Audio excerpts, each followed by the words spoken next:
waste and dog bin collections struggled to finance and maintain them effectively to the understandably higher standards needed. Can my right honourable friend advise what support is being given to ensure councils with tourism hotspots are prepared for the likely influx of visitors this summer?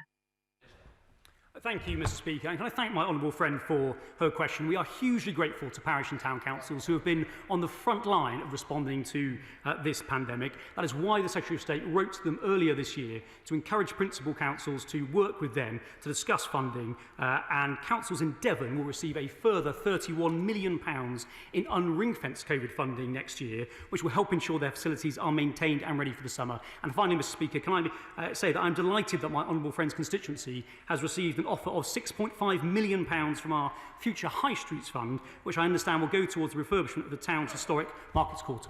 Weston. Thank you, Mr. Speaker. In considering local government reform, the 5 boroughs and districts of Warwickshire have spent over £100,000 on a report with Deloitte, whilst I understand Warwickshire County Council have spent over £50,000 with PricewaterhouseCoopers. Deloitte's found that it would be favourable for one sort of authority. PricewaterhouseCoopers decided that County Council should remain as is. Is that a good use of public money? No, it isn't. Thank you, Mr. Speaker. Well, these individual decisions are decisions for local authority. I can certainly inform him that Warwick have received over £3.7 million this year in COVID funding. They are receiving 4.8% real terms rise in core spending power this current financial year, but the individual decision that he has referred to is for the Council to take. Let's send so to Paul Home. Paul Home. Thank you, Mr. Speaker. The Minister will be aware of the Lib Dem Eastleigh Borough Council's plans to build and develop 2,500 houses in the village of Horton Heath. Now, I know the Minister can't comment on specific planning applications, but what general advice can he give my constituents who are concerned by the Council acting as a developer and the planning authority, seemingly while ignoring statutory bodies like the Environment Agency? Well, I'm aware of my honourable friend's concerns regarding the new development at Horton Heath. As he says, I can't comment on individual planning cases, but he is right that where a local council acts as the developer and master planner of a particular site, it's particularly incumbent upon them to ensure that they take account of the views of statutory consultees such as the Environment Agency, the views of the local community, and indeed of strong local members of Parliament like himself. I'm suspending the House for 3 minutes to enable the necessary arrangements for the next business to be made. Order.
Order. The Prime Minister has given the authority for his statement to last longer than 10 minutes.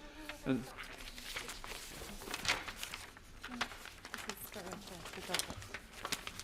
Order. Before I call the Prime Minister to address the Chamber, I'd like to point out that a British Sign Language interpretation of the statement is available to watch on the Parliament Live TV. I now call the Prime Minister to make his statement. Prime Minister! Thank you, Mr. Speaker. And with your permission, I will make a statement on the roadmap that will guide us cautiously but irreversibly towards reclaiming our freedoms while doing all we can to protect our people against COVID. Today's measures will apply in England, but we're working closely with the devolved administrations who are setting out similar plans. The threat remains substantial, with the numbers in hospital only now beginning to fall below the peak of the first wave in April. But we're able to take these steps because of the resolve of the British public and the extraordinary success of our NHS in vaccinating more than 17.5 million people across the UK. The data so far suggests both vaccines are effective against the dominant strains of COVID. Public Health England has found that one dose of the Pfizer-BioNTech vaccine reduces hospitalisations and deaths by at least 75%, and early data suggests that the Oxford-AstraZeneca vaccine provides a good level of protection, though since we only started deploying this vaccine last month, at this stage, the size of its effect is less certain. But no vaccine can ever be 100% effective. Not everyone will take them up, and like all viruses, COVID-19 will mutate. So as the modelling released by SAGE today shows, we cannot escape the fact that lifting lockdown will result in more cases, more hospitalisations, and sadly, more deaths. And this would happen whenever lockdown is lifted, whether now or in 6 or 9 months, because there will always be some vulnerable people who are not protected by the vaccines. There is therefore no credible route to a zero COVID Britain, or indeed a zero COVID world. And we cannot persist indefinitely with restrictions that debilitate our economy, our physical and mental well-being, and the life chances of our children. And that is why it is so crucial that this roadmap should be cautious, but also irreversible. We're setting out on what I hope and believe is a one-way road to freedom, and this journey is made possible by the pace of the vaccination programme. In England, everyone in the top 4 priority groups was successfully offered a vaccine by the middle of February. We now aim to offer a first dose to all those in groups 5 to 9 by the 15th of April, and I'm setting another stretching target to offer a first dose to every adult by the end of July. As more of us are inoculated, so the protection afforded by the vaccines will gradually replace the restrictions. And today's roadmap sets out the principles of that transition. The level of infection is broadly similar across England, so we will ease restrictions in all areas at the same time.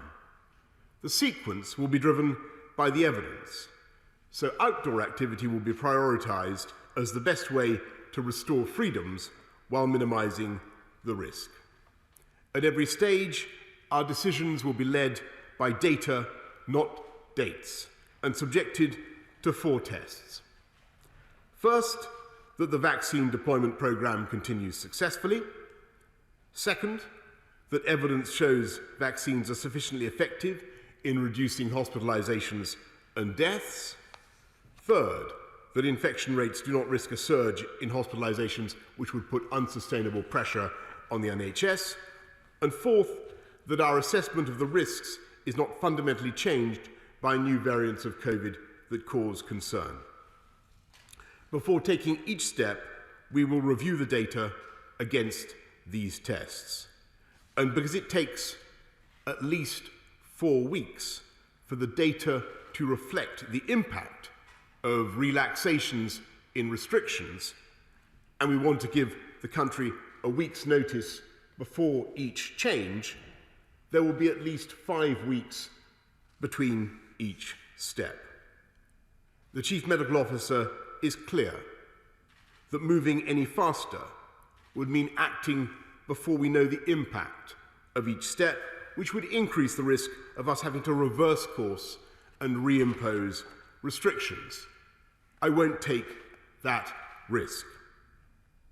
Step 1 will happen from the 8th of March, by which time those in the top 4 priority groups will be benefiting from the increased protection they receive from their first dose of the vaccine. Mr. Speaker, all the evidence shows that classrooms are the best places for our young people to be, and that's why I've always said that schools would be the last to close and the first to reopen. And based on our assessment of the current data against the 4 tests, I can tell the House that 2 weeks from today, pupils and students in all schools and further education settings can safely return to face-to-face teaching, supported by twice-weekly testing of secondary school and college pupils. Families and childcare bubbles will also be encouraged to get tested regularly. Breakfast and after-school clubs can also reopen, and other children's activities, including sport, can restart where necessary to help parents to work. Students on university courses requiring practical teaching, specialist facilities, or on-site assessments will also return. But all others will need to continue learning online, and we will review the options for when they can return by the end of the Easter holidays. From the 8th of March, people will also be able to meet one person from outside their household for outdoor recreation, such as a coffee on a bench or a picnic in a park, in addition to exercise. But we're advising the clinically extremely vulnerable to shield at least until the end of March. Every care home resident will be able to nominate a named visitor able to see them regularly, provided they're tested and wear PPE. And finally, we will amend regulations to enable a broader range of COVID-secure campaign activities for local elections on the 6th of May. As part of Step 1, we will go further and make limited changes on 29th of March when schools go on Easter holidays. It will become possible to meet in limited numbers outdoors where the risk is lower. So the rule of 6 will return outdoors, including in private gardens, and outdoor meetings of 2 households will also be permitted on the same basis so that families in different circumstances can meet. Outdoor sports facilities such as tennis and basketball courts and open-air swimming pools will be able to reopen, and formally organised outdoor sports will resume, subject to guidance. From this point, 29th of March, people will no longer be legally required to stay at home, but many lockdown restrictions will remain. People should continue to work from home where they can and minimise all travel wherever possible. Step 2 will begin at least 5 weeks after the beginning of Step 1 and no earlier than the 12th of April, with an announcement at least 7 days in advance. If analysis of the latest data against the 4 tests requires a delay, then this and subsequent steps will also be delayed to maintain the 5-week gap. In Step 2, non-essential retail will reopen, as will personal care, including hairdressers, I'm glad to say, and nail salons. Indoor leisure facilities such as gyms will reopen, as will holiday lets, but only for use by individuals or household groups. We will begin to reopen our pubs and restaurants outdoors, and honourable members will be relieved there will be no curfew and the Scotch egg debate will be over, because there will be no requirement for alcohol to be accompanied by a substantial meal. Zoos, theme parks and drive-in cinemas will reopen, as will public libraries and community centres. Step 3 will begin no earlier than the 17th of May.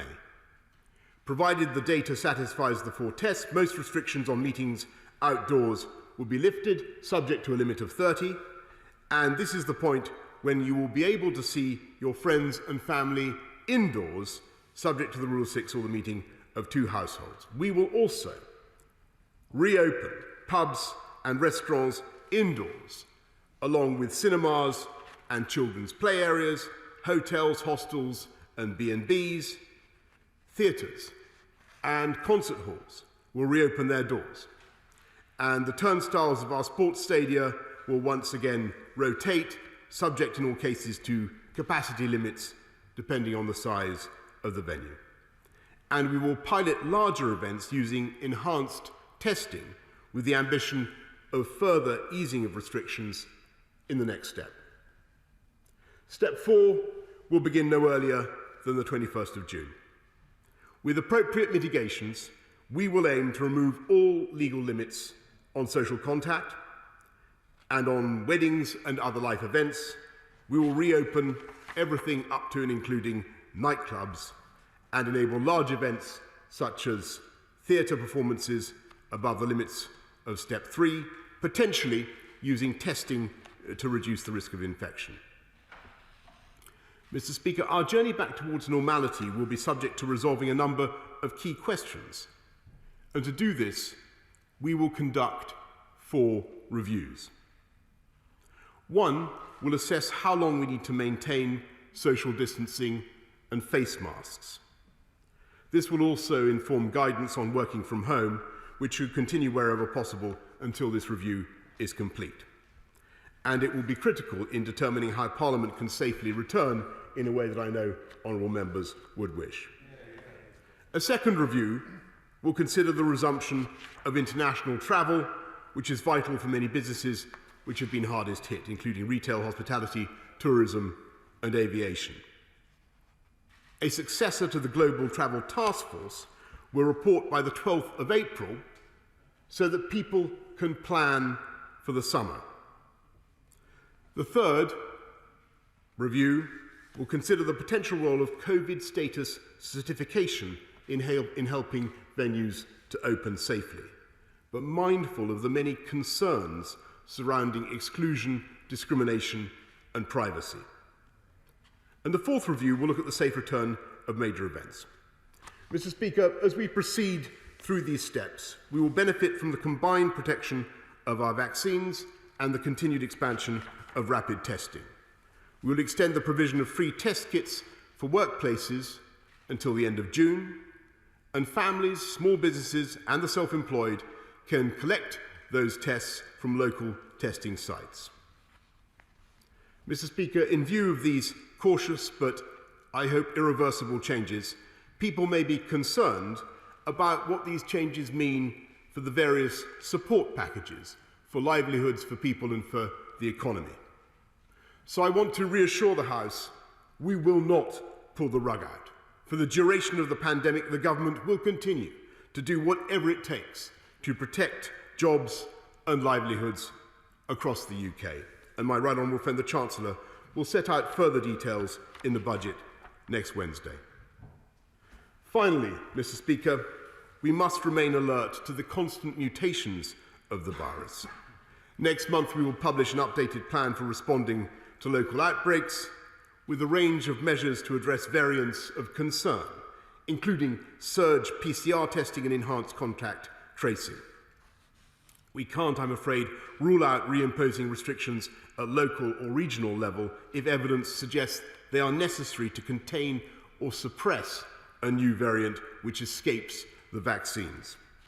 Mr. Speaker, I know there will be many people who will be worried that we are being too ambitious and that it is arrogant to impose any kind of plan upon a virus. And I agree that we must always be humble in the face of nature and we must be cautious. But I really also believe that the vaccination programme has dramatically changed the odds in our favour, and it is on that basis that we can now proceed. And of course, Mr. Speaker, there will be others who will believe that we could go faster on the basis of that vaccination programme. And I understand their feelings. And I sympathise very much with the exhaustion and the stress that people are experiencing and that businesses are experiencing after so long in lockdown. But to them, and to them all, I say that today the end really is in sight, Mr. Speaker. And a wretched year will give way to a spring and a summer that will be very different and incomparably better than the picture we see around us today. And in that spirit, Mr. Speaker, I commend this statement to the House. I now call the Leader of the Opposition, Right Honourable Keir Starmer. Thank you, Mr. Speaker. Can I thank the Prime Minister for advance sight of his statement and for the telephone call between us earlier today. Mr. Speaker, this is the third time the Prime Minister has announced a plan to come out of national lockdown. In the past, we've emerged without sufficient caution, without a clear plan, and without listening to the science. We can't afford to make those mistakes again. This has to be the last lockdown. Now, the vaccine rollout, as the Prime Minister said, has been remarkable, and I want to pay tribute to everybody involved. It is the light at the end of the tunnel, but if we're going to get there, we have to tread very carefully. So I'm glad the Prime Minister spoke today of caution, of this being irreversible, of assessing the data and following the evidence. Those are the right guiding principles. And I have to say it's a welcome change from some of the language the Prime Minister has used in the past. And I urge the Prime Minister now to stick to that. Turning to the substance of the matter, first, schools. We all agree that the priority must be for all children to be back in school as quickly as possible and to stay in school. We want that to happen on March the 8th, as the government has promised. Confidence of parents, teachers and school staff will be critical. So can the Prime Minister please confirm that the Chief Medical Officer and the Chief Scientific Officer support the full reopening of all schools on March the 8th? And will he commit to publishing all the relevant medical evidence on this issue? Can the Prime Minister also indicate what the government is doing to overcome the huge logistical challenges this presents? The Prime Minister touched on mass testing in his statement, but there was nothing on Nightingale classrooms and extra capacity. This is a huge problem, particularly for schools with smaller buildings. So can the Prime Minister update the House on how he's going to deal with this in just over 2 weeks' time? Let me turn to a linked issue. Within weeks of schools returning last autumn, thousands of teachers and school staff were self-isolating, causing huge disruption to the running of schools and children's learning. We don't want that again. That's why we called for the early vaccination of all teachers and school staff. In my own constituency, the fantastic Crick Institute, which has been doing amazing work, has been vaccinating hundreds of people a day. They've been very clear to me and publicly that they could be doing more. And it's obvious to me that over one weekend, they could have vaccinated all teachers and school staff in Camden if they'd been allowed to do so, and without bumping anyone else from the priority list. There are similar examples across the country. So will the Prime Minister see what more can be done to speed up the vaccination of teachers and school staff to ensure that children and young people not only return to school on March the 8th, but stay in school having returned? Let me turn then to isolation support. As we release health measures, however gradually, there's a risk that infection rates will go up. The Prime Minister made that clear in his statement.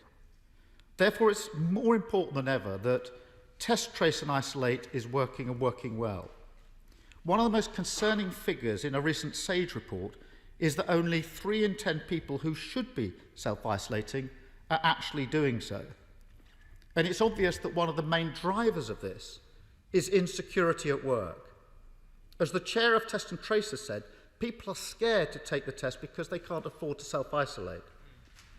That not only harms our health response, it costs the economy too, and it's got to be fixed.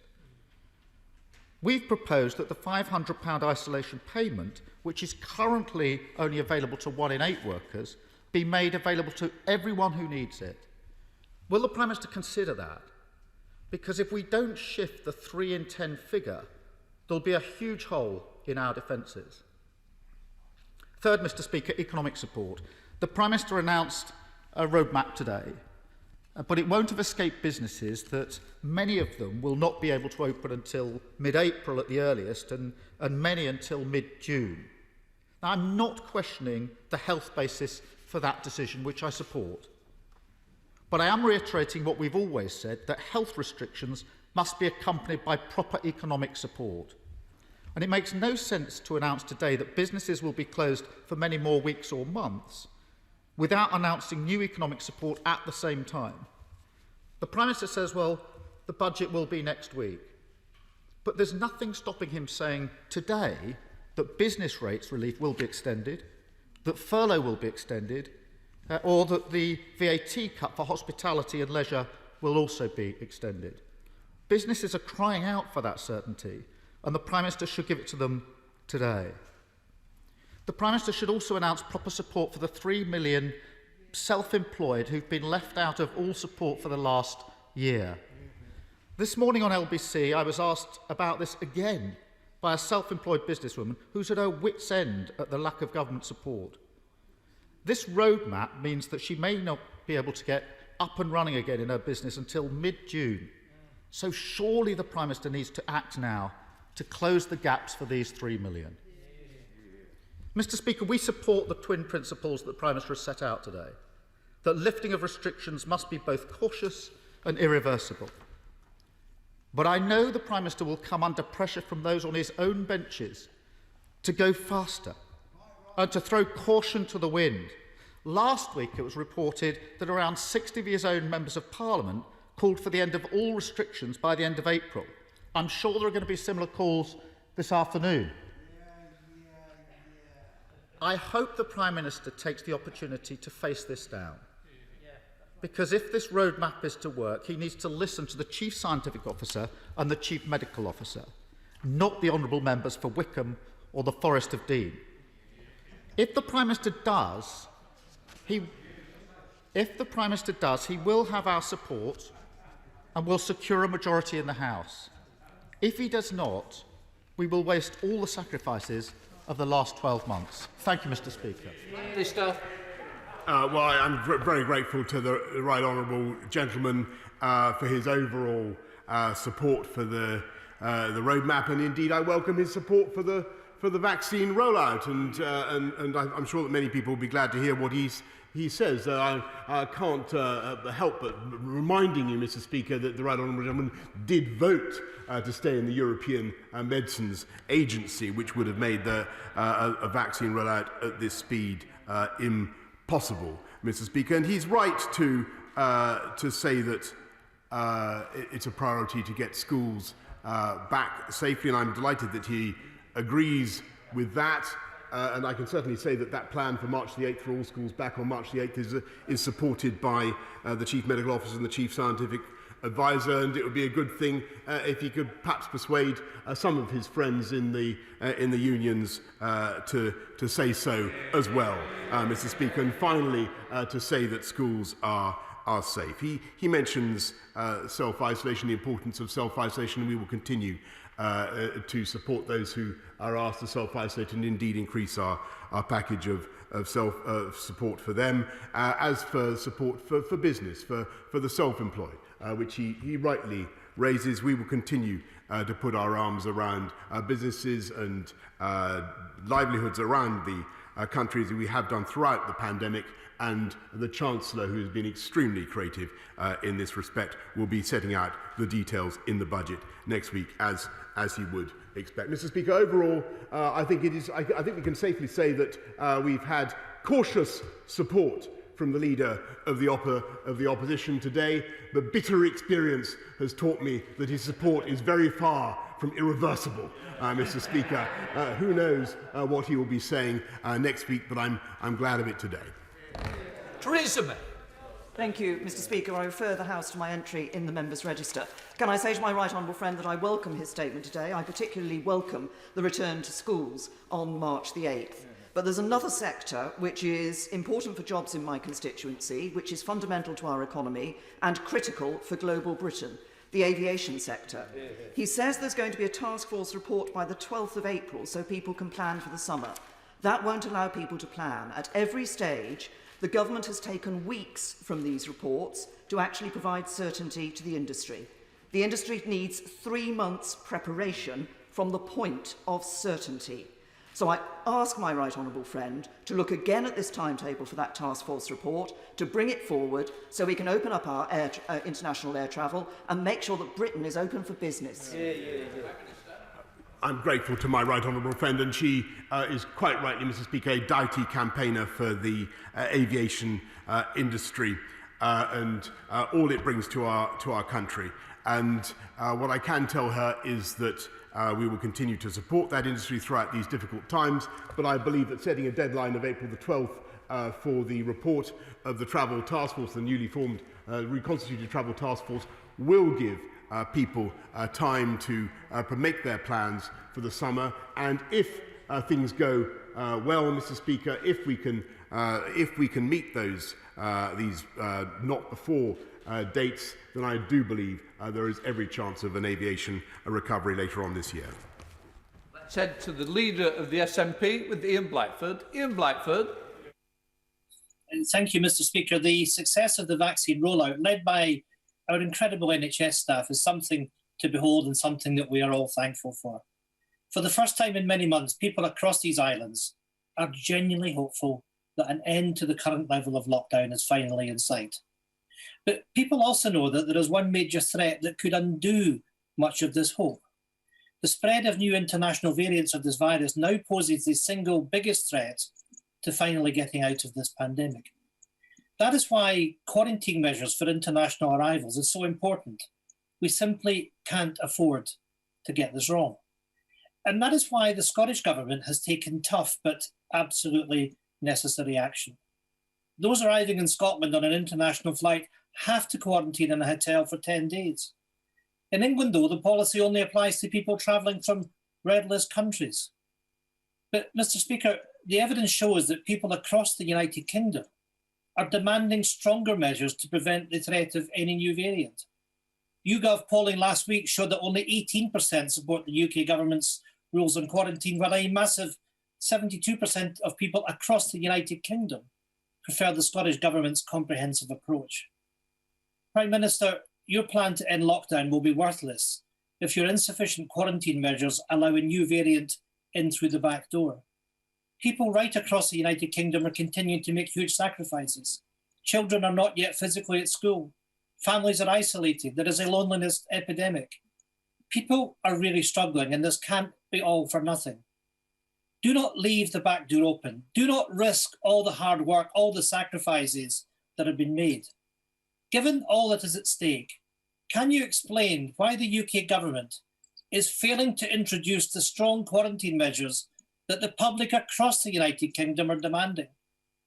Will the Prime Minister think again and introduce the Scottish Government's comprehensive approach for international travellers? Let us all do what we need to in order to drive down the spread of the virus, to get us all to a position where we can reverse lockdown and begin to restore social interaction for all our well-being. Mr. Speaker, we have amongst the toughest quarantine measures anywhere in the world, as the Right Honourable Gentleman well knows, including the mandatory incarceration in hotels appointed by the government if you return from one of the 33 red list countries, as he well knows. And we will continue to impose very, very tough controls on people coming into this country. He should also know that the new variants we are confident that all our vaccines are effective in reducing death and serious disease, and we have no reason to doubt that they are effective in reducing death and serious disease with the new variants as well, Mr. Speaker. And he should also know that over the course of the next few months we will see new vaccines to defeat these vaccine-escaping variants, and that is something that is that is evolving the whole time. Other than that, Mr. Speaker, I was delighted by the unaccustomed note of optimism with which the Right Honourable Gentleman began. He isn't often notable for his optimism in this House. He's rolling his eyes, Mr. Speaker, but I rather liked it when he began with optimism. I think he should stick to it. I think it suits him. More optimism, I think, from the right honourable gentleman would be I think, nice to hear. Let's head to the chair of the Select Committee with Jeremy Hunt. Jeremy Hunt. Mr. Speaker, talking of optimism, the Prime Minister's approach feels very similar to Harold Wilson, who said he was an optimist, but one who always carried a raincoat. And his caution is absolutely right in the face of these new variants, when we are potentially so close to the finishing line.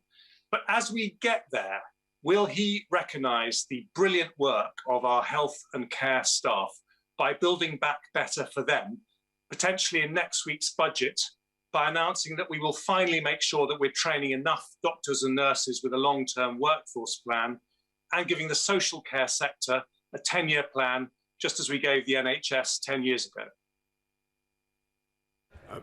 Yes, indeed, Mr. Speaker. I pay tribute again, as I have many times before, to the incredible work, not just of our NHS staff, but of our social care staff, who've really borne the brunt of the pandemic and have done fantastically well. And we will certainly be bringing forward reforms of social care in addition to the massive investments that we've already made.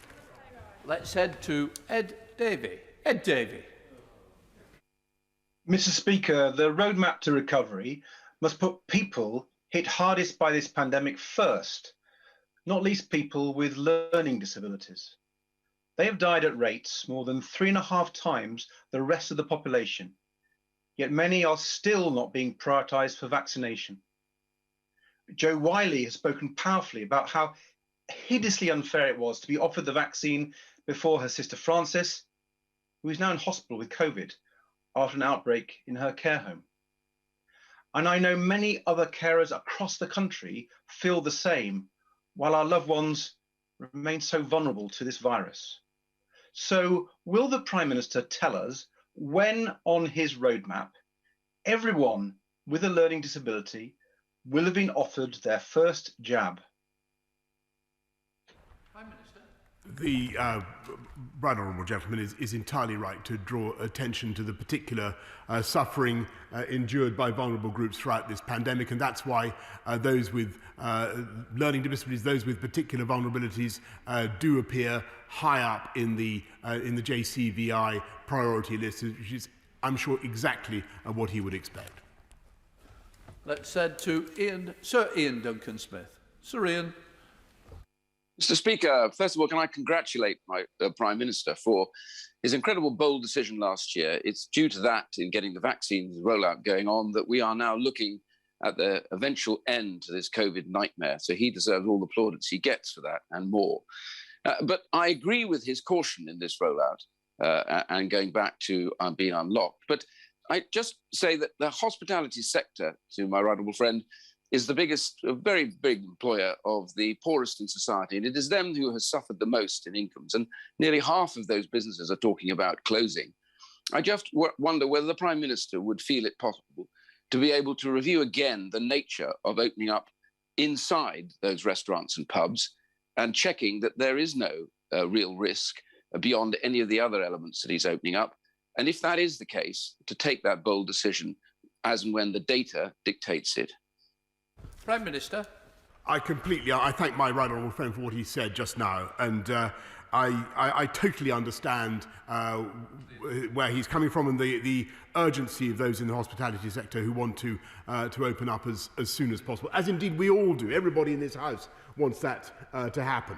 But we also understand the risk of another surge and the consequent risk of a fourth lockdown, Mr. Speaker, which I don't think anybody wants to see, least of all the businesses concerned. And what we have in this roadmap are dates. Admittedly, they are not before dates, but they are dates to which businesses can now work. April the 12th for outdoor hospitality, May the 17th for indoor hospitality. That gives at least some certainty, Mr. Speaker. And I think in this very, very difficult time, with these difficult trade-offs, I think people would be prepared to trade some urgency and some haste for more certainty and more reliability. And that is what we aim to give. Let's head to Liz Savile-Roberts. Liz Savile-Roberts. Diolch yn fawr iawn, Yfarydd. Workers across the UK still face a hopeless choice, self-isolating and suffering loss of earnings, or going to work where they risk spreading the virus. Now, 8 months ago, I raised this very problem of the UK's unfit sick pay system with the Prime Minister, but there are still people in work who cannot afford to self-isolate. Ahead of the budget, will the Prime Minister commit to raising and expanding statutory sick pay once and for all as a key long-term lesson to be learnt from this pandemic?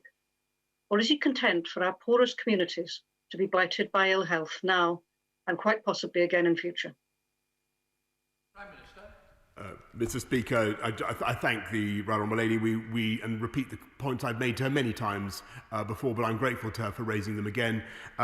We will continue to look after people throughout the pandemic. We've increased benefits. There's the payment of £500, Mr. Speaker, and other payments that we'll make available. And our undertaking is to make sure that we protect people, whether they're self-isolating or whether they're forced not to be able to work throughout the duration of the pandemic. And you'll be hearing more about that from the Chancellor on March the 3rd. Dr. Julian Lewis. Thankfully, my right honourable friend has clearly stated today that an extreme zero COVID approach is impracticable. Can he confirm that most, if not all, of his key scientific advisors now accept that our strategic goal must be and is a practical, vaccine-based method of controlling COVID like any other serious respiratory virus, such as influenza? My right honourable friend is completely right in the analogy he draws, and the only reason I'm able to say, Mr. Speaker, to the country is that we must learn to live with COVID as we live with flu, Mr. Speaker, in the long term, is of course because we have this vaccination programme and the capability to evolve our vaccines. Let's head south to Caroline Lucas. Caroline Lucas. Thank you, Mr. Speaker. As well as welcoming the success of the vaccination programme, I want to emphasise there is a lack of sufficient financial support for self-isolation. There is, in the words of one of the government's own advisers, a huge gaping hole in the Prime Minister's COVID strategy. The payments aren't enough, they're not reaching the right people. So as well as fixing that once and for all, will he also take this opportunity to respond with the seriousness it deserves to the High Court's ruling on Friday that the Secretary of State acted unlawfully by failing to publish COVID contracts? No one has ever suggested that ministers didn't need to act fast to procure PPE and other COVID-related contracts, but transparency matters even in a crisis. So if the government has nothing to hide, will he now publish details of who benefited from the VIP lane, who lifted the velvet ropes for those favoured companies, what price were they paid and why were they chosen? Parliament and the country have a right to know. Mr. Speaker, of course we'll continue to look after those who are self-isolating and to improve their support where we can, as I said. As for the contracts that she has just mentioned, all of the details are on the record, and of course it was right to work as fast as we possibly could to get the PPE that this country so desperately needed. Said no to Imran Ahmad Khan. Imran. Thank you, Mr. Speaker. I would like to thank the medics and volunteers who have worked so hard in providing COVID-19 vaccines across the kingdom. In the Wakefield CCG area alone, more than 87,000 vaccines have been administered. The vaccine rollout is the fundamental rule out, ensuring that we are able to return to now lamented normality and properly follow the pathway outlined by the Prime Minister just now. Mr. Speaker, I'm concerned that vaccine disinformation has specifically targeted ethnic minority groups, leading to some refusing the vaccine when offered. Can my right honourable friend, the Prime Minister, outline what steps the government is taking to encourage BAME groups to receive the vaccine when offered? Prime Minister. Well, I'm grateful to my honourable friend. I congratulate him on the spectacular throne on which he appears to be sitting Mr. Speaker. But he and I, not so long ago, were together in our Hikmah community centre in Batley, and I again thank all those involved, and indeed community groups up and down the land who are doing an outstanding job in promulgating vaccinations. He raises a very, very important point. I thank him for what he's doing to promote vaccinations for everybody. Let's go over to Jeremy Corbyn. Jeremy Corbyn. Thank you very much, Mr. Speaker. My constituents are seeking explanations. Most of them have lost income, many have lost their jobs, all are facing varying degrees of stress, from the very severe to the concern about their lives. Many local small businesses have closed for good because they see no future and they're not getting the support that they need. Yet, Mr. Speaker, I think answers are required from the Prime Minister. How £10.5 billion of NHS contracts were awarded without tender, how a further 99% of all NHS contracts were awarded again without tender, and that last week the court found that the Secretary of State for Health had not acted legally in the awarding of these contracts. And so I ask the Prime Minister to do two things. Will he end this scandalous privatisation of our NHS, which is happening before our very eyes? And will he also replace the Health Secretary with somebody who will stand by and obey the law and publish in advance all contracts that are due to be let, so the public can see how their money is being spent? Well, Mr. Speaker, to the best of my memory, the Labour Party opposition were advocating during the earlier stages of the crisis that we should secure PPE from, I think, a theatrical impresario who specialised in capes and gowns, and a football agent who claimed to be able to get hold of masks, Mr. Speaker. We went as fast as we possibly could to get PPE, and those who are now denouncing us for going too fast were those who were complaining back then that we weren't going fast enough.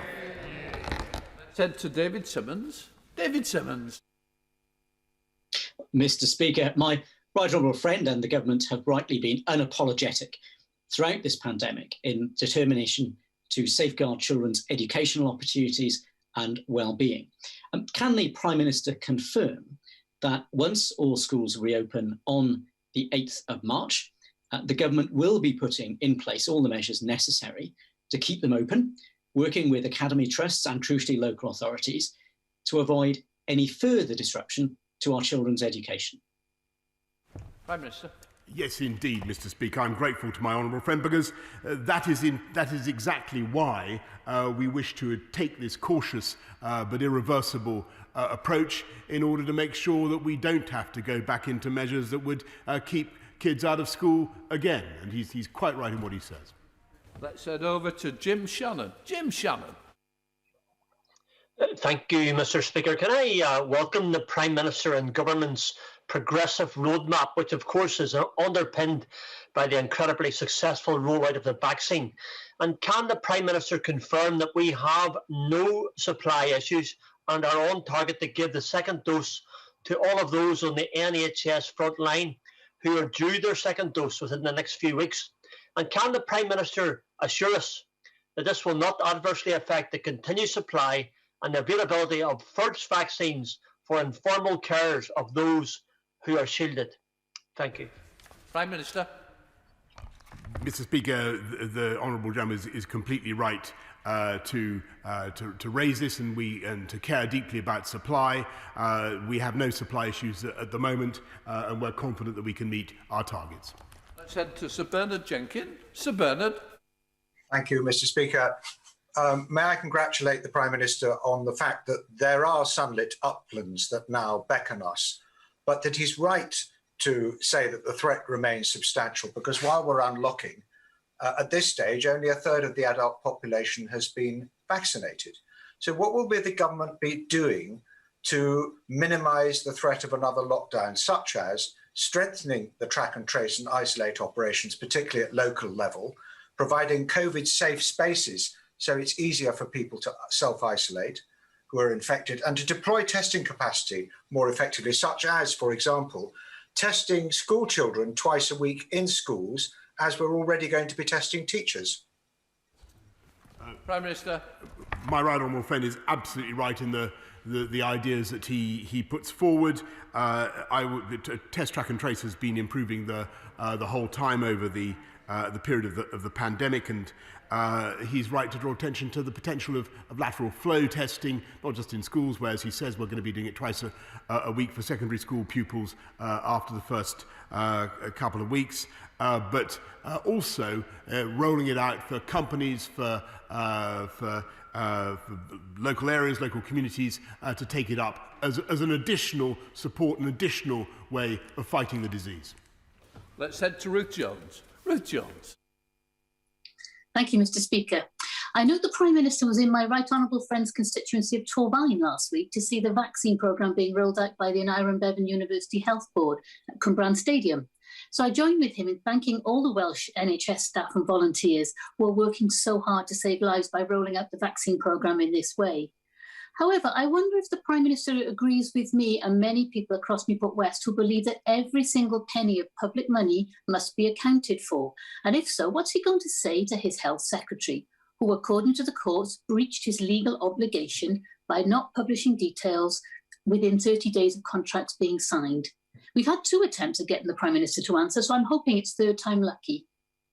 Prime Minister. Mr. Speaker, I'm going to ruthlessly to repeat what I said before, which is that I believe that it was absolutely right for this country to secure PPE as fast as we possibly could, indeed, as just as it has been right to roll out a vaccine programme as fast as we possibly can. And it was great to be in Cwmbran and to see what they're doing there. And that is thanks to the dynamic work of the NHS and indeed of everybody in the Department of Health and Social Care, including the Health Secretary. Wander up to Mark Logan. Mark Logan. Prime Minister, today I hosted a Zoom between Bolton North East's pubs, restaurants and the Minister for Small Businesses. Can the Prime Minister ensure we allow businesses enough time to improve our hospitality's operating data and make the dates in 2021 utterly delectable? Prime Minister.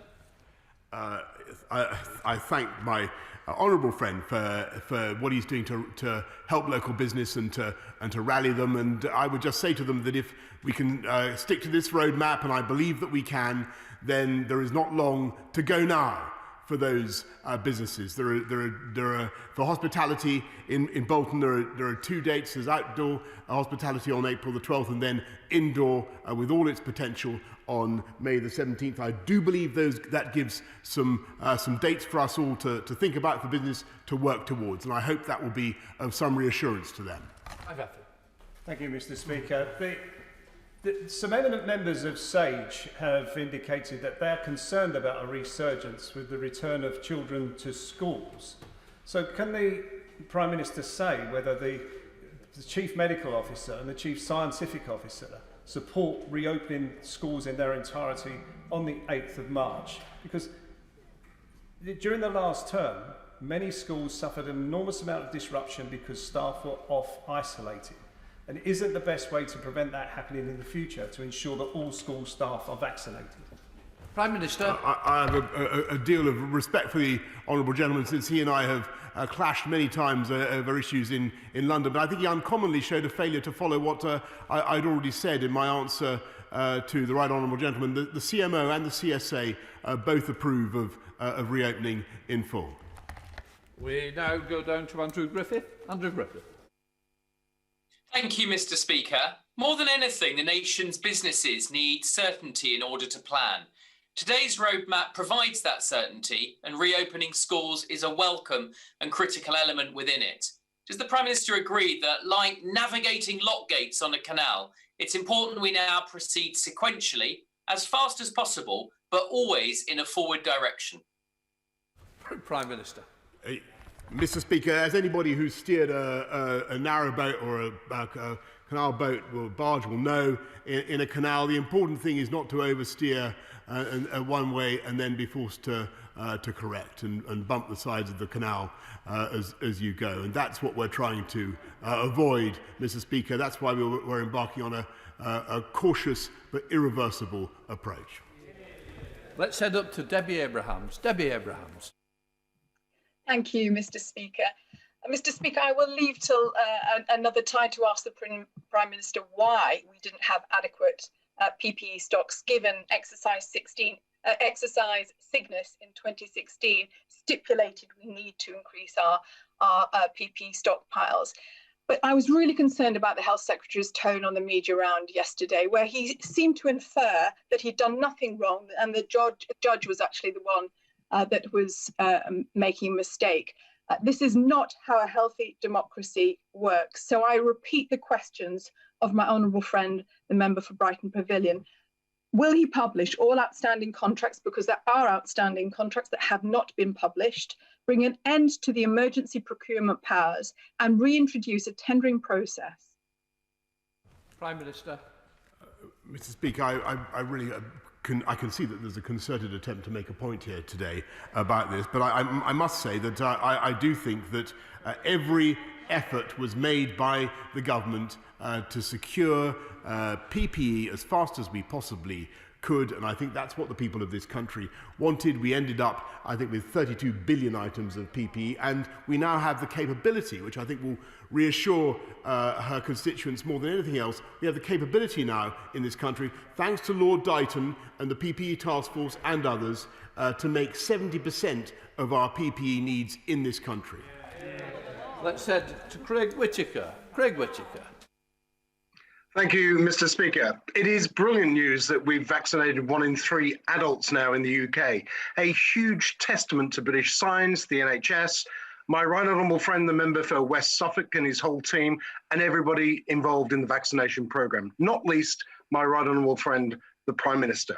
But does the Prime Minister agree with me that because of his swift rollout of the vaccine programme, we're in a much stronger position now to start easing restrictions and putting us back on the path to some form of normality much sooner than would have been without a vaccination rollout programme?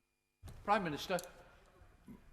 Yes, of course, Mr. Speaker. My honourable friend is completely right, and I thank him very much for what he has just said. The only reason this roadmap is possible, and we're one of a tiny number of countries around the world that have been able to set out a roadmap with dates and milestones this far ahead, Mr. Speaker. It's only possible because of the vaccination rollout programme. Let's head to Neil Coyle. Neil Coyle. Thank you, Mr. Speaker. People of this country have endured so much in the last year, including personal tragedies amongst the highest excess death toll, job losses under the worst damage to any major economy.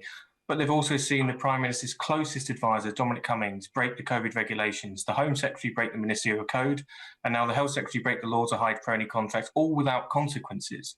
Going forward, Prime Minister, will you end the system of one rule for your Tory powers and another for the rest of us? Prime Minister.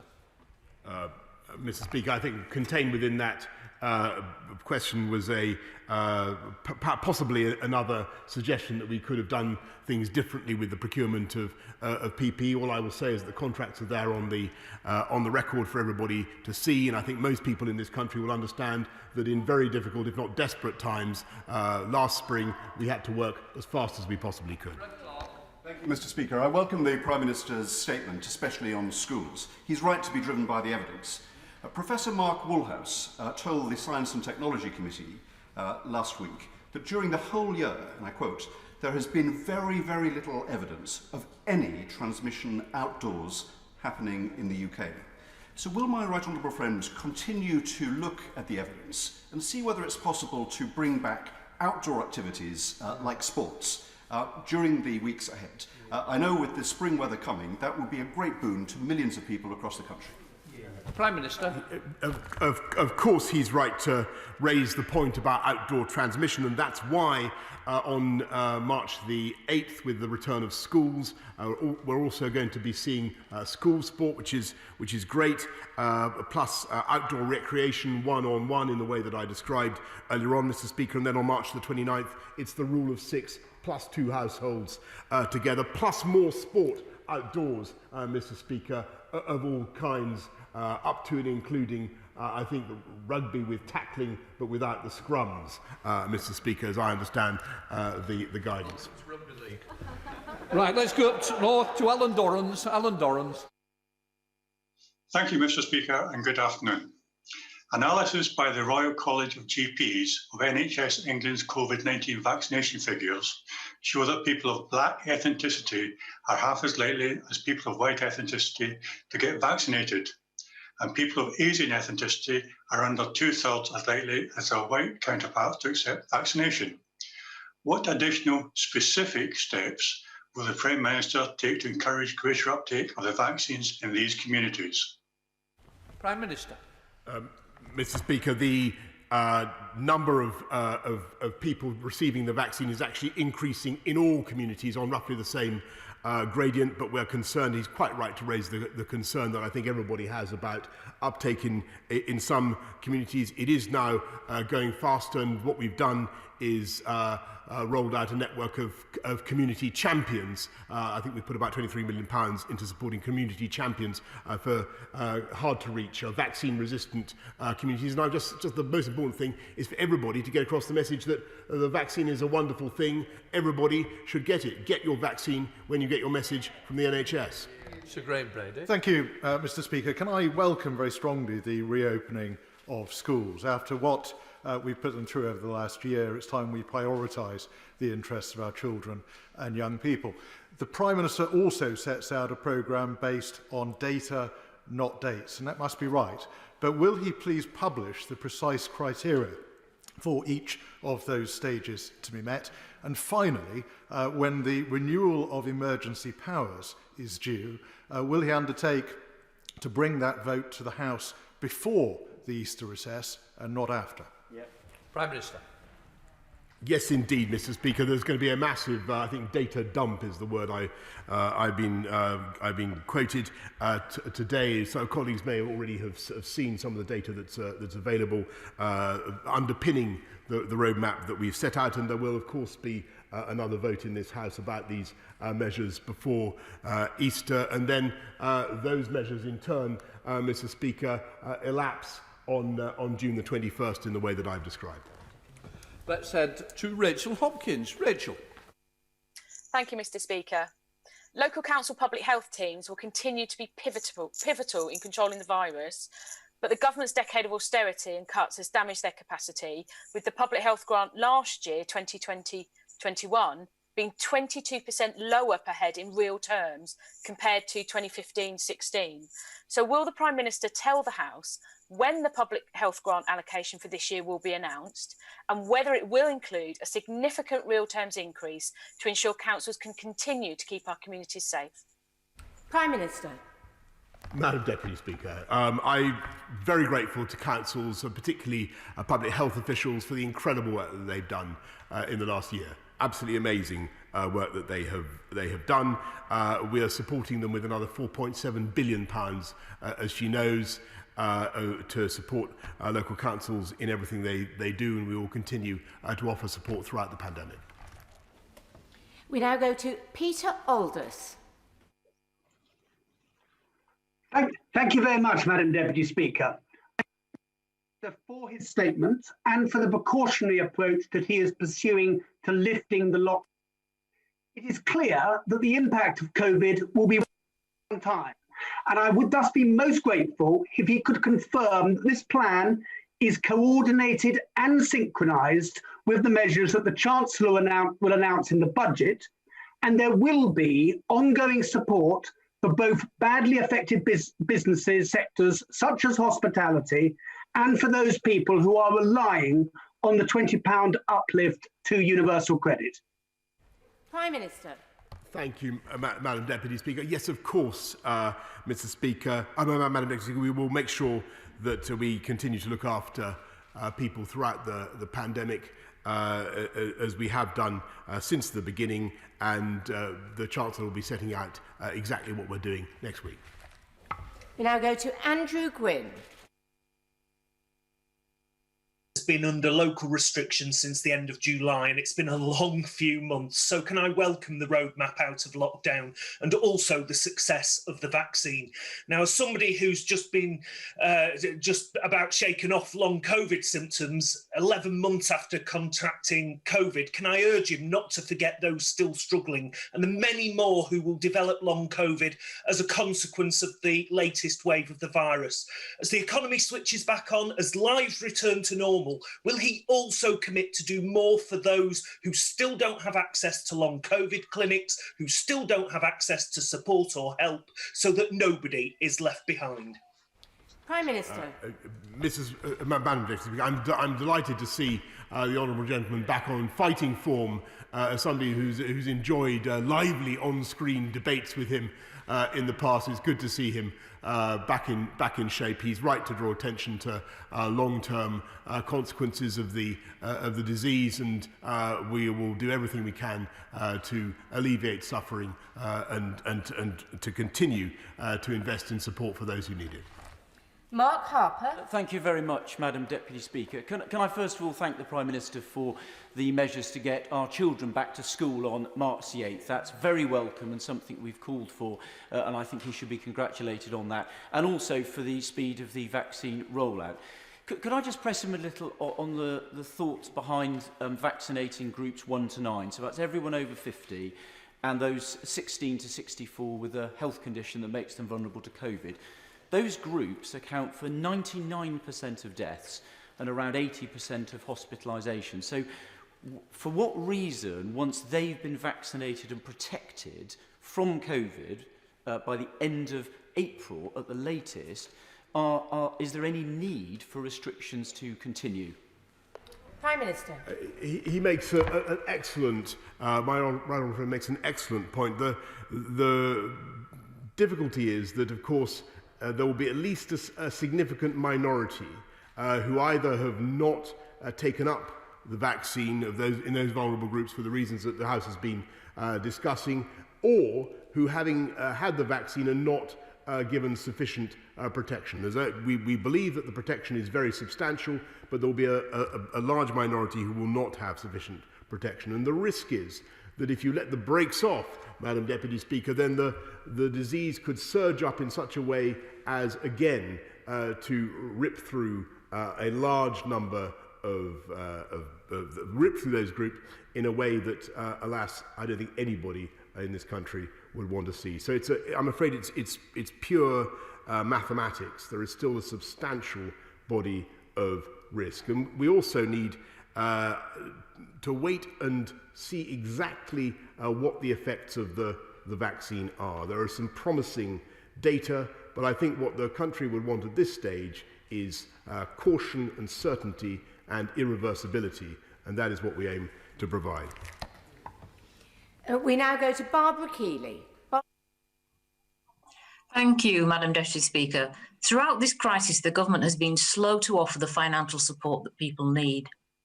From 3 million people excluded from any support to thousands of people failing to self-isolate because they can't afford to miss work, it's clear we need to do more. To get through the next few months, can the Prime Minister confirm that the budget will bring forward adequate financial support for everyone who cannot work due to the pandemic, including those who are self-isolating, rather than the current system which sees too many people fall through the cracks? Prime Minister. Yes, I certainly can confirm that, and she should wait to see what the Chancellor has to say next week. And I think colleagues on all sides of the House would concede that the programmes of support that my honourable friend the Chancellor has brought forward have been extremely effective and generous by virtually all international comparisons. Hugh Merriman. Thank you very much, Madam Deputy Speaker, and can I welcome the Prime Minister's statement. Those of us who represent constituencies where retail, hospitality and tourism is an absolute lifeblood will really welcome the dates and the fact that domestic holidays in England are open as normal for the summer. But could I ask the Prime Minister just to give a little more detail on the Global Travel Task Force, which reports by 12th of April, and that it will set out the requirements regarding testing, vaccination certificates, social distancing and face masks, and I hope an end towards quarantine. Yes. Prime Minister.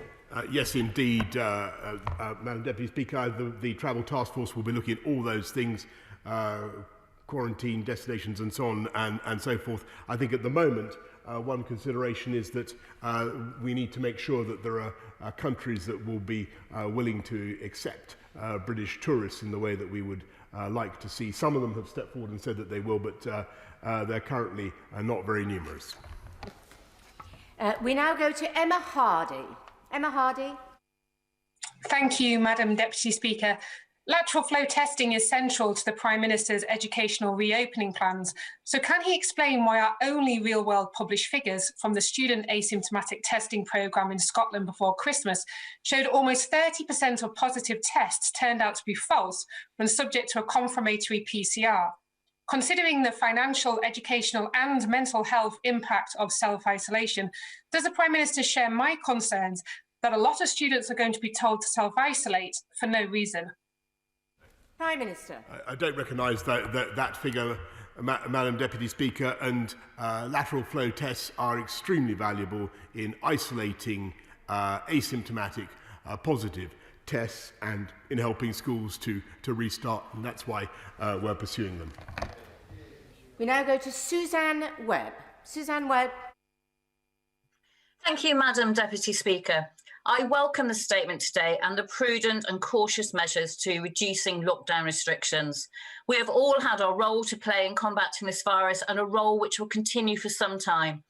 So would the Prime Minister join me in saying thank you to all my constituents in Stourbridge for their continued patience and resilience, to the fabulous Dudley NHS, to my care homes, Mary Stevens Hospice, to all those unsung heroes, to my teaching fraternity, the army of vaccinators, to all key workers and those essential workers who have kept us fed and watered, all truly heroic efforts by one and all.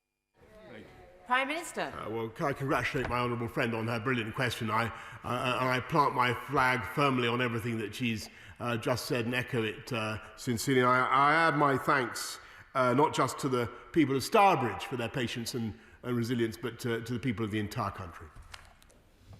Now going to Munir Wilson. Munir Wilson. Thank you very much, Madam Deputy Speaker. Too often, children and young people have been an afterthought during this pandemic.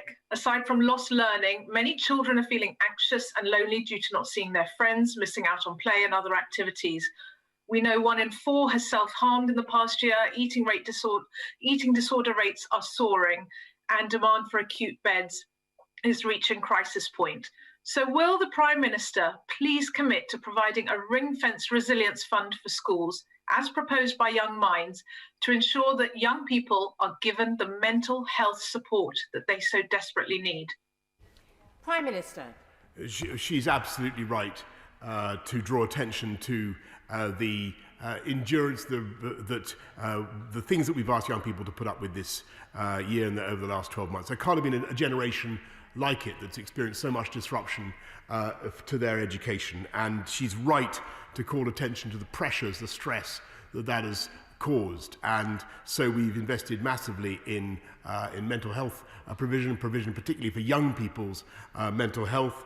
And one of the things we've done is appoint a young people's mental health ambassador in the form of Alex George. But the top priority for the government is now not just to get kids back in school on March the 8th, but to make sure that we remediate their education with a programme of much more than £1 billion. And the Secretary of State for Education will be setting out more about our plans to help those pupils later this week. Now go to Sarah Dines. Sarah Dines. Thank you, Madam Deputy Speaker. The people of the country are desperate to be set free as soon as possible.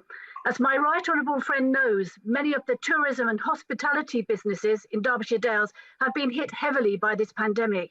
Can he please encourage the country to book self-catered, self-contained accommodation for staycation holidays in places such as Derbyshire Dales this summer, where families are able to minimise mixing with other people, but to have some fun?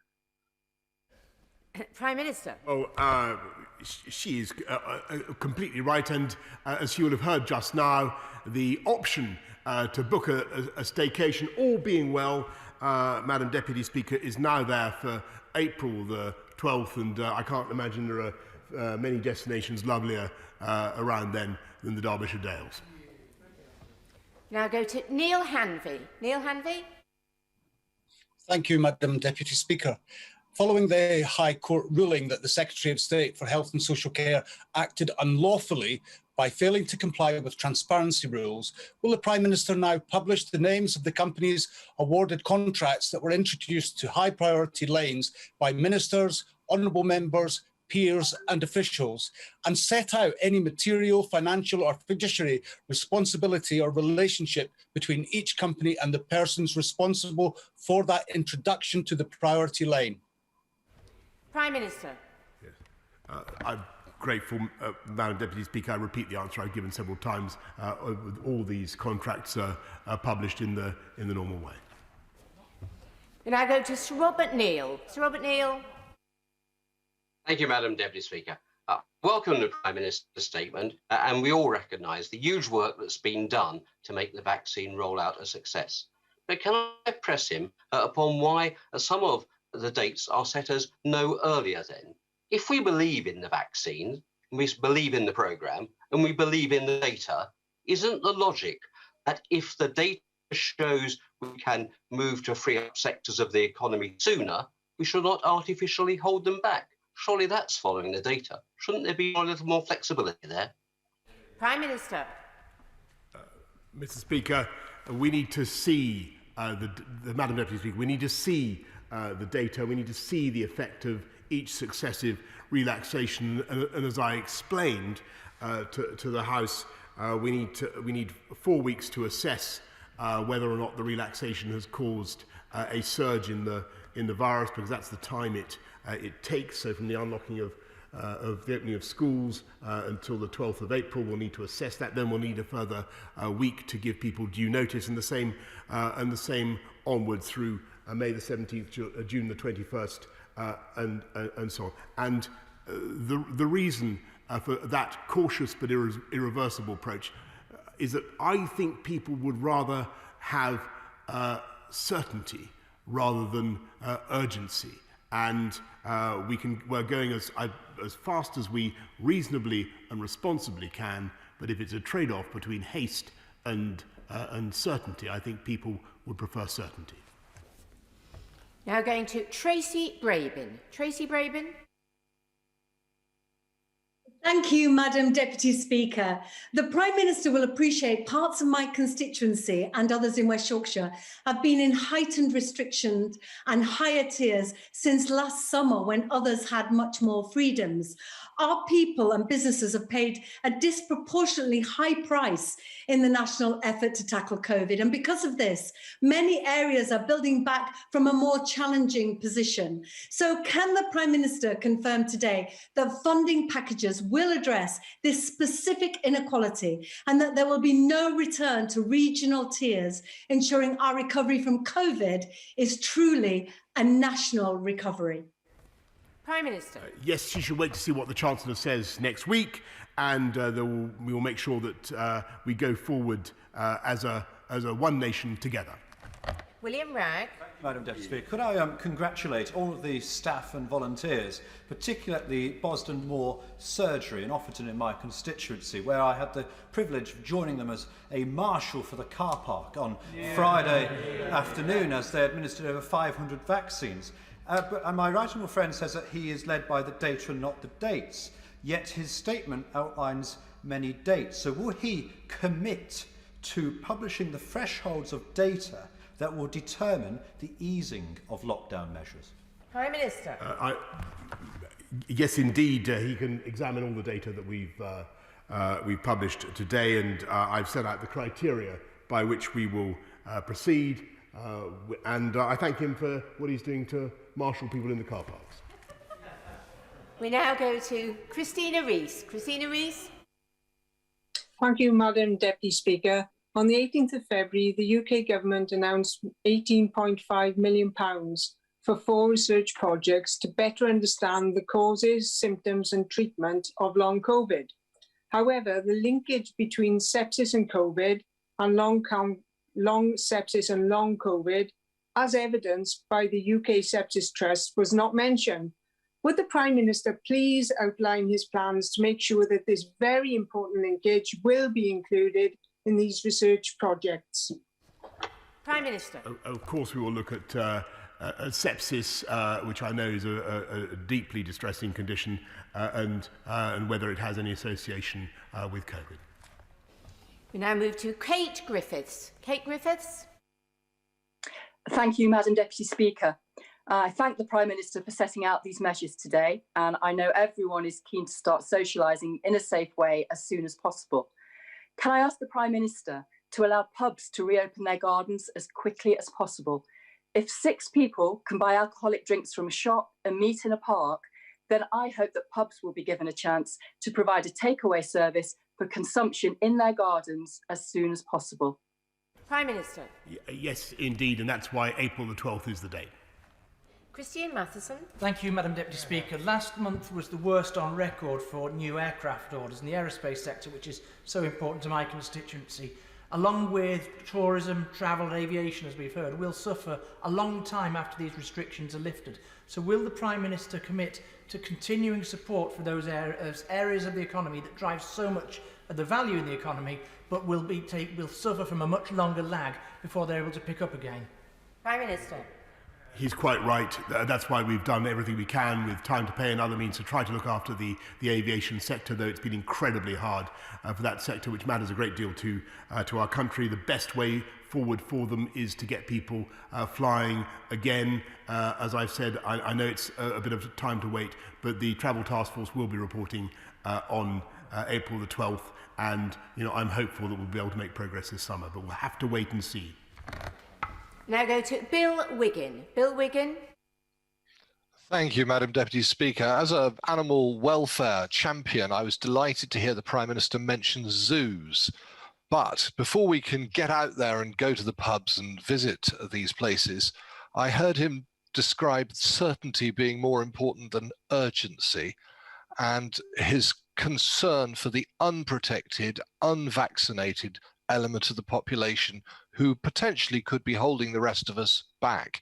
What more can we do to encourage people who might not have taken up the vaccine to make sure they get jabbed and let the rest of us out? Prime Minister. I'm grateful. Of course, we must encourage everybody to take the vaccine, which, as I say, is a wonderful thing. One of the problems is that it's at the moment we're not, as he knows, vaccinating children. Children are not approved for the vaccine, and though they are possible vectors of the disease, and there are people, as my honourable friend knows, who are vulnerable to the disease, even though they may have been vaccinated. There will be at least a percentage. So we've got to make sure we proceed with caution, but in a way that we don't have to go back on. Now move to Drew Hendry. Drew Hendry. Thank you, Madam Deputy Speaker. Does the Prime Minister and his government intend to do anything at all for the 3 million or so people who've been excluded from financial support since the start of this pandemic? Prime Minister. We've provided about £15 billion for the self-employed, and will continue to look after them in any way we can. Now moving to Craig Tracy. Craig Tracy. Thank you, Madam Deputy Speaker. And I welcome Prime Minister setting out this roadmap as promised. And it's great to see that schools will be returning, including importantly with their sporting activities. But with this in mind, the 8th of March would also have been the optimum time to reintroduce for everyone non-contact sports, such as golf, which is scientifically proven to be able to be participated in safely during the pandemic. So could the Prime Minister set out why it's not been possible to do this at this stage, as it will leave millions of people having to wait for another 5 weeks before they can return to their favourite form of exercise? Prime Minister. My honourable friend is quite right to vent his frustration. I share his frustration as somebody who yearns to go out and play sport. Myself, I understand completely how he feels. We must face the fact that the virus remains, by comparison with any period last year, the virus remains very prevalent in our country. and we have to continue to keep it under control. What we're trying to do is a cautious but irreversible approach, and he only has to wait until for another 3 weeks beyond March the 8th to be able to hit a golf ball with a friend, Madam Deputy Speaker. Now moving to Emma Lewell-Buck. Emma Lewell-Buck. Thank you very much, Madam Deputy Speaker. The Prime Minister's handling of this pandemic has been marked by false promises and inconsistent messaging. Hospitality was COVID secure, yet they were imposed with an arbitrary curfew, then closed down. And today, this industry, which is the lifeblood of coastal tourist towns like mine, have heard that people can meet outside in a park, yet outdoor areas of safe, regulated pubs, bars and restaurants can't open till April. They simply cannot see the logic behind this. Can the Prime Minister explain where he found it? Prime Minister. The logic, Madam Deputy Speaker, it lies in containing a pandemic. And I think people in this country understand that, but I deeply sympathise with the businesses in her constituency, the wonderful hospitality sector across the country. They have a date now to work for, to look forward to for outdoor hospitality and for indoor hospitality. And I think people would rather have certainty than anything else. Moving to Raymond Chisty. Raymond Chisty. Thank you, Madam Deputy Speaker. Further to my question to the Prime Minister, on the 27th of January, and representations from Medway MPs. Medway will now have a mass vaccination centre, and I thank the Prime Minister and the government for that. The impact of COVID-19 on the mental health and well-being of young people has been repeatedly raised with me by local schools and the local university. The Children's Commissioner, Anne Longfield, has suggested that all schools should have a dedicated mental health worker in schools.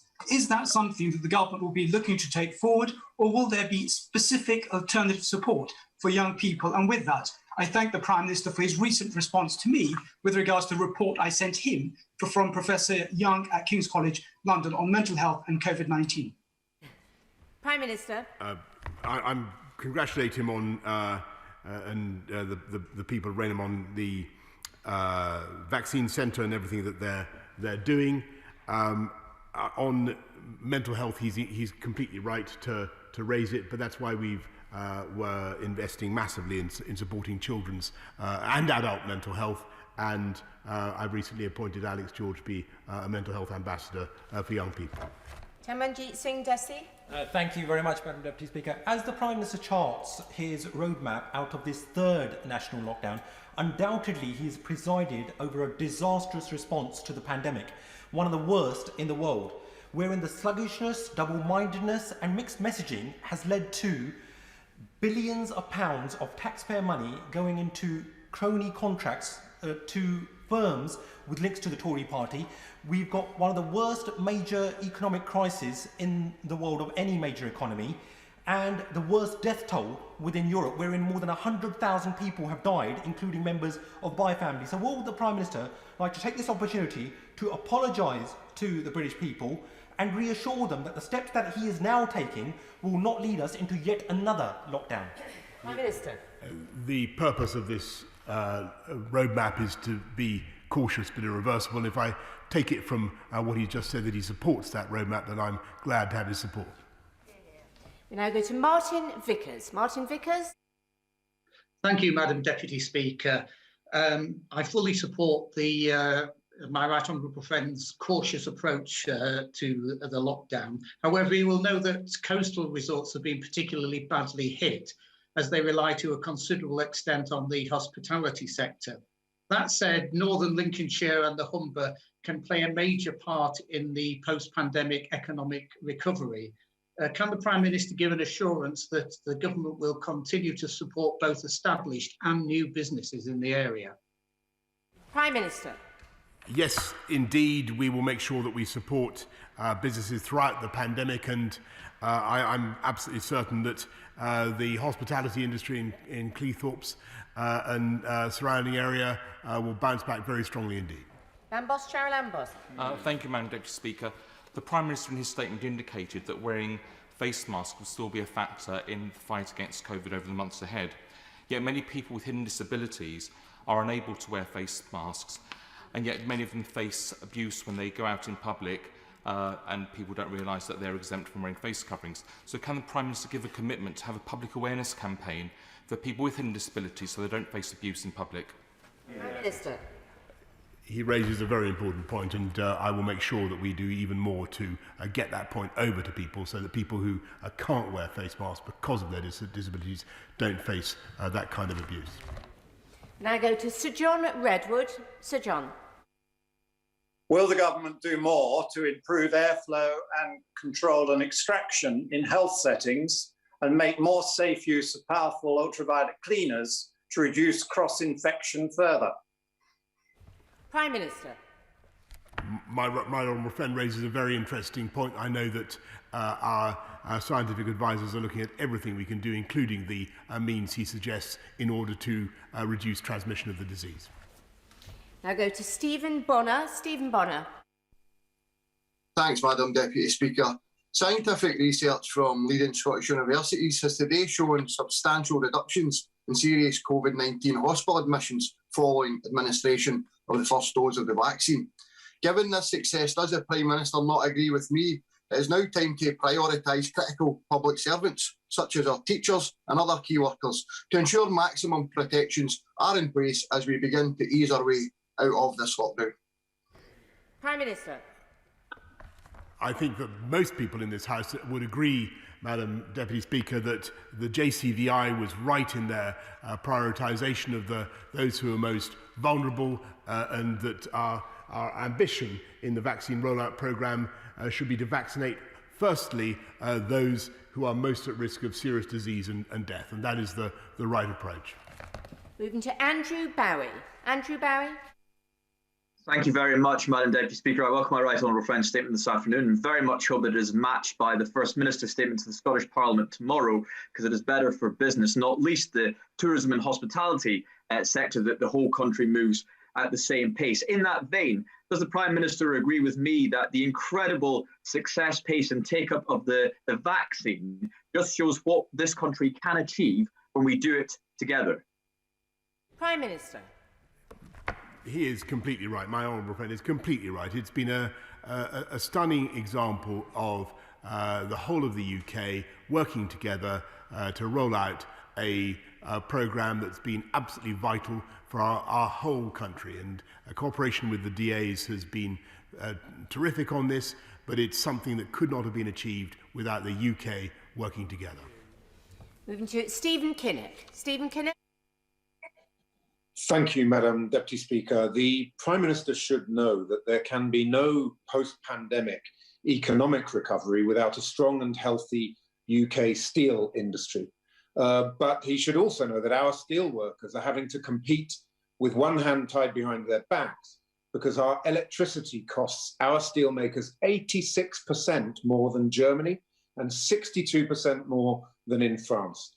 What steps will the Prime Minister be taking to reduce British electricity costs to internationally competitive levels so that our steel industry can thrive in the wake of this pandemic? Prime Minister. He raises a very important point, and of course that was one of the consequences of the some of the taxes and some of the skewing of the prices that have been chosen over many years by government. We want to make sure that we have a steel industry in this country that is able to compete, and that we must indeed address the discriminatory costs of energy. He's completely right to raise it. Just a quick reminder, this is about the COVID statement. So we now move to Andrew Selous.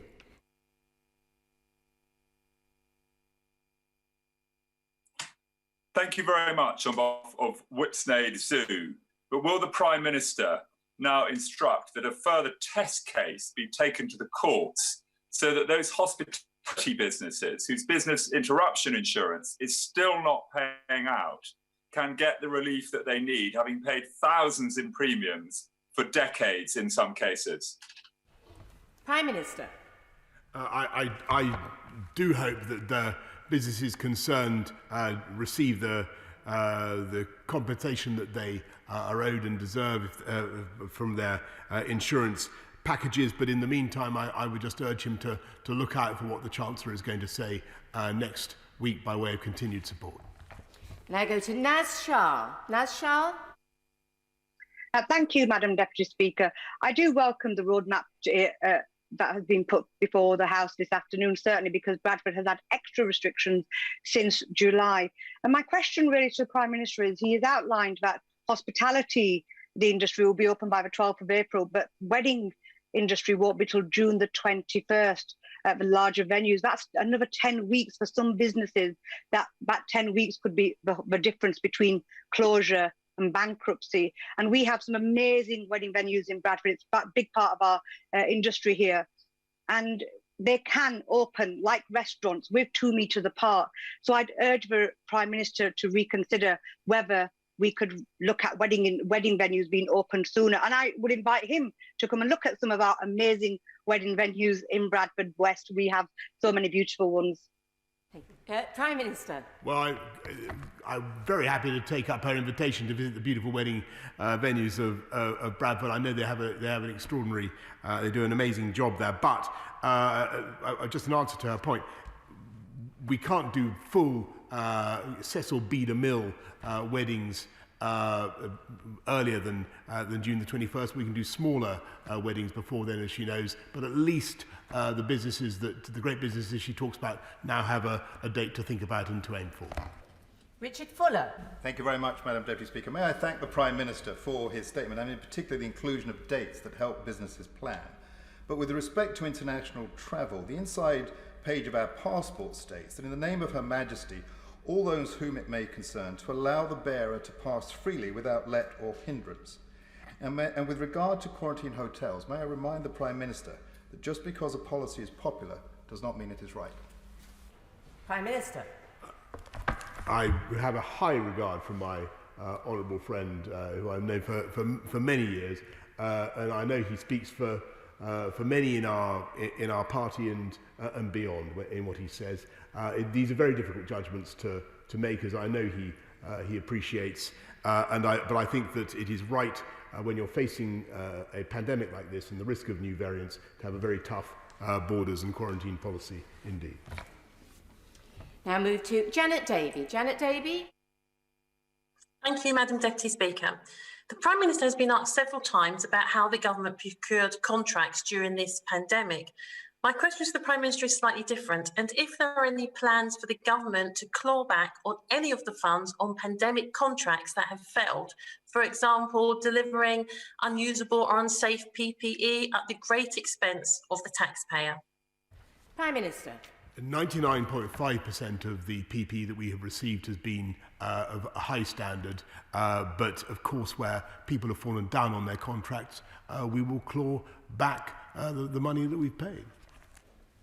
Now move to Paul Bristow. Paul Bristow. I want to congratulate our NHS and my right honourable friend for the great British success story that is the vaccination programme. Because the UK is ahead of others on vaccination, we can open up sooner. My right honourable friend said he would focus on data, not dates. But these 5-week dates seem arbitrary. If progress against the 4 tests look better than expected, might the government be flexible and review the data and restrictions on a weekly or fortnightly basis and not on predetermined dates? Prime Minister. These not before dates aren't arbitrary, they're crucial, and they're determined by the time you need to evaluate the impact on the pandemic of the openings up that we're doing.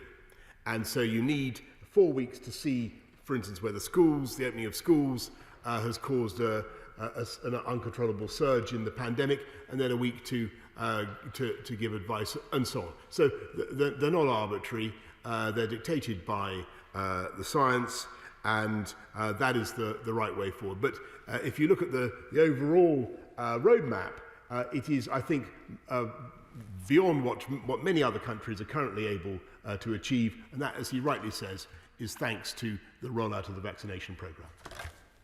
Moving to Andy Slaughter. Andy Slaughter. Thank you, Madam Deputy Speaker. 5 local NHS areas in England, including Hampstead and Fulham, have vaccinated 73% or less of the over 70s, despite the very best efforts of NHS and public health staff and volunteers. This falls to a 60% take-up for the most deprived 10th of residents and below 50% for some ethnic minority groups.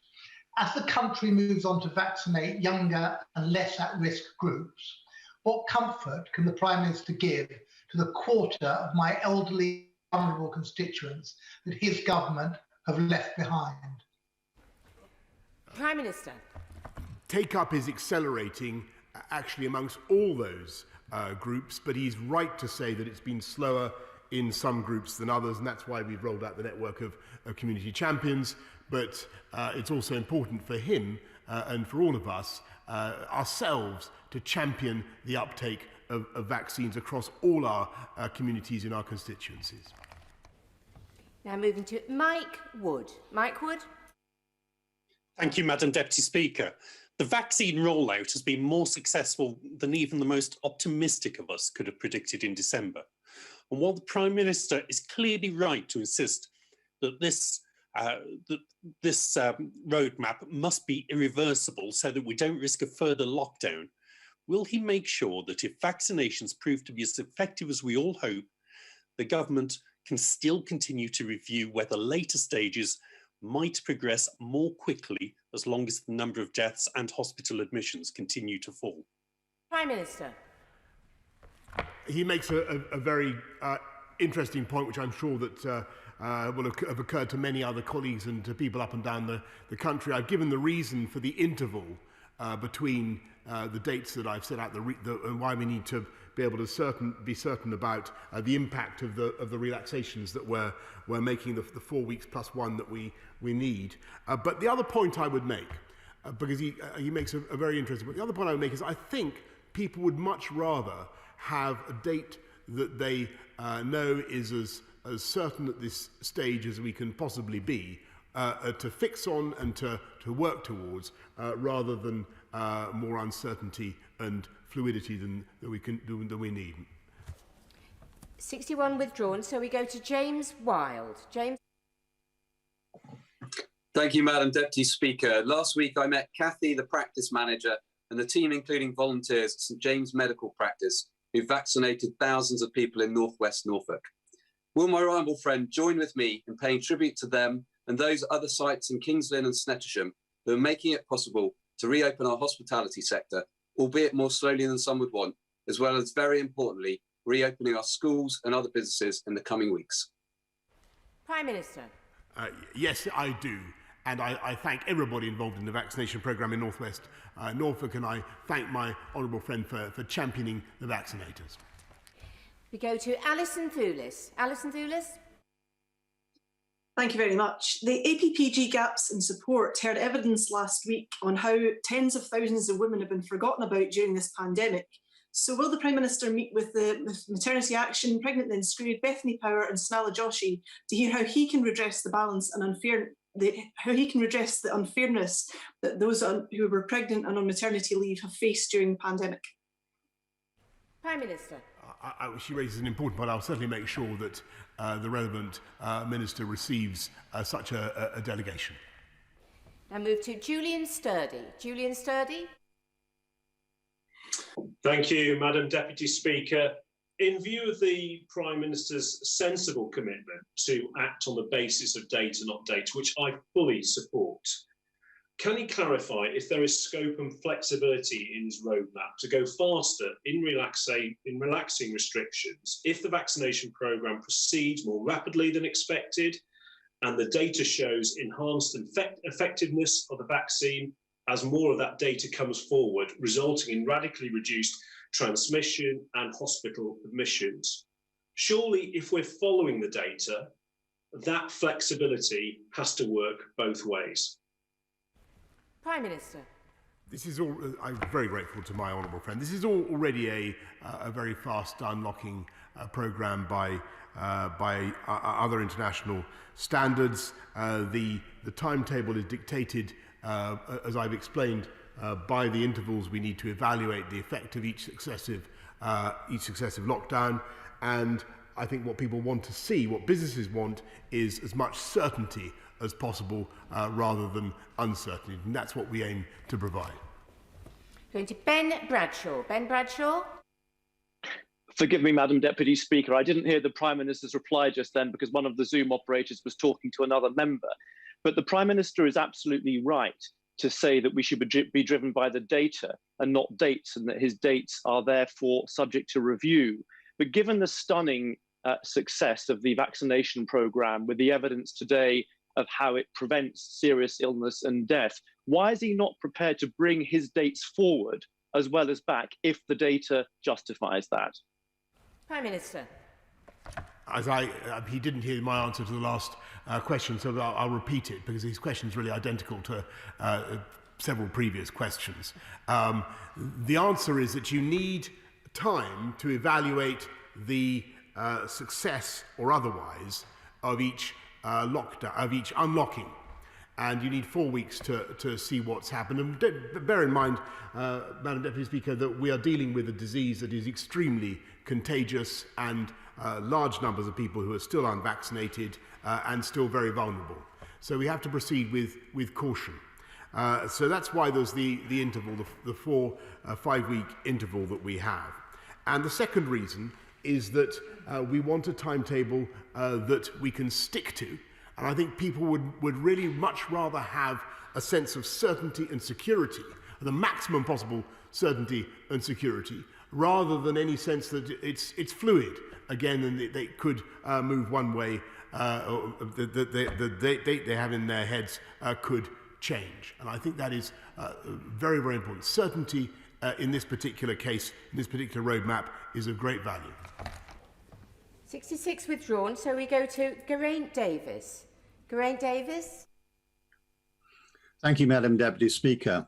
Prime Minister, in Wales, excess deaths over the 5-year average are 13% more compared to 20% more in England. So will the Prime Minister ensure on the UK government website that it says if you live in more highly infectious areas of England, you should not travel to Wales? Prime Minister. The restrictions throughout the country apply both in England, Wales, Scotland and Northern Ireland. They will continue to apply for the duration of the pandemic. Moving to Robert Halfon. Robert Halfon. Thank you, Madam Deputy Speaker. I really welcome the Prime Minister's statement, which will give certainty to businesses and constituents in Harlow. And it's really good news about school reopenings on the 8th of March. Given that so many children have lost months of school, impacting their education attainment and mental health, will he ensure that every pupil is assessed for their loss of learning and how much catch-up is needed? And will he consider extending the school day, not by putting an extra burden on teachers and support staff, but by using civil society to offer sporting activities, mental health support and academic catch-up where necessary? Prime Minister. I thank my right honourable friend. That's exactly why I've appointed Sir Kevin Collins to be the Educational Recovery Commissioner to champion all those ideas, all those initiatives that he's just rightly mentioned, and he'll be hearing more about that all later this week. Now going to Joanna Cherry. Joanna Cherry. Thank you, Madam Deputy Speaker. While the government's announcement that indoor care home visiting for one named person, one named relative, is to be permitted from 8th March, while that sounds like progress, the fact that this remains a matter for guidance only is very concerning. The Joint Committee on Human Rights has heard too many examples of previous guidance on this issue not being followed, denying meaningful visits when these might safely be facilitated. The Joint Committee has drafted regulations that would ensure that nobody in a care home was denied a face-to-face visit without a carefully thought-through, individualised risk assessment. Will the Prime Minister commit to bringing these regulations into force? Prime Minister. Well, I just direct the right honourable lady to what I said earlier on about ensuring that people do get the ability to see a nominated visitor, and also to remind her of the sad reality of the infection that we've seen in care homes and the need to protect against it. There is a balance to be struck, as she knows. Richard Holden. Thank you very much, Madam Deputy Speaker, and I thank the Prime Minister for his statement. Everyone, especially young people, small businesses in the hospitality and pub sector in North West Durham, but across the country, have made massive sacrifices to achieve the huge progress in tackling the pandemic. As long as the government's world-leading vaccine programme continues, the roadmap means we'll now be off almost restrictions by late June with that certain approach the Prime Minister is pushing for. Therefore, can I extend to him an invitation to the Prime Minister, his fiancée Carrie, Wilfred and Dylan to visit North West Durham this summer to see some of Britain's most beautiful but least well-known countryside? I thank my honourable friend. I can't. Wild horses wouldn't keep me away from North West Durham. I can tell him that. We now go to Asfal Khan. Asfal Khan.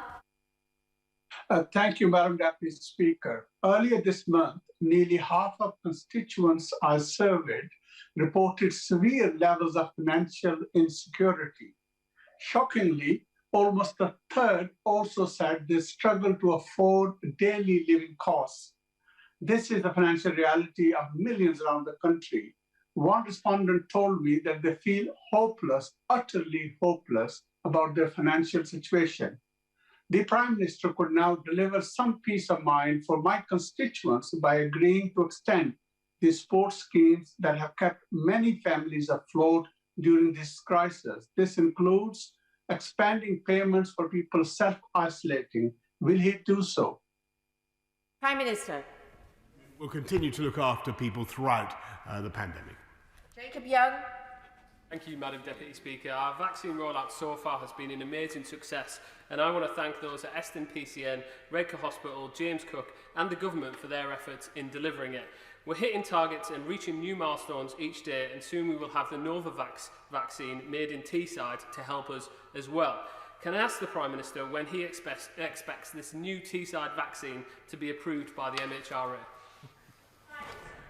I was thrilled to go up to Teesside and to see the site where the Novavax vaccine will be made, and in fact to look at one of the bioreactors that will be used. I can't give an exact date by which the MHRA will give approval, but we're pretty confident, Madam Deputy Speaker, that it will be forthcoming before too long. Now going to Graham Morris. Graham Morris. Thank you, Madam Deputy Speaker. Is the Prime Minister aware of the Catch Up with Cancer campaign and the urgent need for funding to clear the cancer backlog? Otherwise, we risk turning the COVID crisis into a cancer crisis with tens of thousands more lives lost. Will he commit to the funding to create a world-class cancer service and work with the Catch Up with Cancer campaign to deliver the investment we need in the cancer workforce, in new equipment, and in the IT networks that we urgently need to tackle this backlog? Prime Minister. Yes, and he makes a very important point. That's why we're investing, I think, an extra £52 billion into the NHS, but also tackling the backlog caused by the pandemic in cancer and many other conditions. And I think the point that he makes should be attended to by all those who think that it is somehow that another wave of COVID is something we can simply put up with easily. Madam Deputy Speaker, the NHS is already under terrific pressure, and the more COVID we have, the more it displaces other vital treatments, as he rightly points out. Now moving to Ben Bradley. Ben Bradley. This morning, I visited the Manor Academy in Mansfield Woodhouse to see the amazing job they've done setting up COVID testing for pupils and staff. They're very keen to see their children back in school, as they know the inequalities that existed pre-COVID will only have been exacerbated by closures. So can my right honourable friend assure the House that wide-ranging support will be offered to schools to address not just academic issues, but the social and emotional challenges that many children will face as a result of those closures? Prime Minister. Yes, and one of the most important things I think you can do is not just supporting kids' mental health and addressing those issues, helping teachers to address them, but also investing in one-on-one tutoring that I think could be of massive value to kids who've come under particular stress, kids who've fallen behind, but also kids who may show great potential that needs to be unleashed. And so one-to-one tutoring is something we're going to be investing in heavily. Moving to Dr. Rupa Huck. Rupa Huck. Madam Deputy Speaker, to add to the various helter-skelter of pending cliff edge dates, stamp duty, eviction ban, business rates, UC, furlough, one ended yesterday, a little-known one, when the 4 months of free vitamin D supplied to the shielding, the expiry date to claim, ended. Can you tell us, will the 1.7 new shielders just added to the list be eligible for this? Can he advertise it more widely? And indeed, given how vitamin D builds immunity to all viruses, even for people who are not yet eligible for their vaccination, can he commit to a year-long advertising campaign for all? Kellogg's are on board. Will he do it? Minister. I thank her very much for what she says about vitamin D. I think she's right about the value that vitamin can have, and we'll make sure that we give it due publicity. Moving to Mark Menzies. Mark Menzies. Thank you, Madam Deputy Speaker. I would like to welcome the Prime Minister's statement today and also to acknowledge the tremendous leadership that he has shown in driving forward the vaccine programme. But as my right honourable friend is aware, tourism and hospitality sectors are vital to the foiled economy, and they are ready and willing to trade their way to recovery. Can my right honourable friend assure me that he will keep this sector at the front of his thoughts, both ahead of next week's budget and when implementing his roadmap? Prime Minister. The tourism sector is absolutely vital for our country, and the faster we can get it open, the better. But the best way to open it up the fastest is to have a roadmap from which we don't deviate and on which we're not forced to go backwards. And that's what we're setting out to do. I'm glad we have his support. Going to Ruth Cadbury. Ruth Cadbury. Thank you, Madam Deputy Speaker.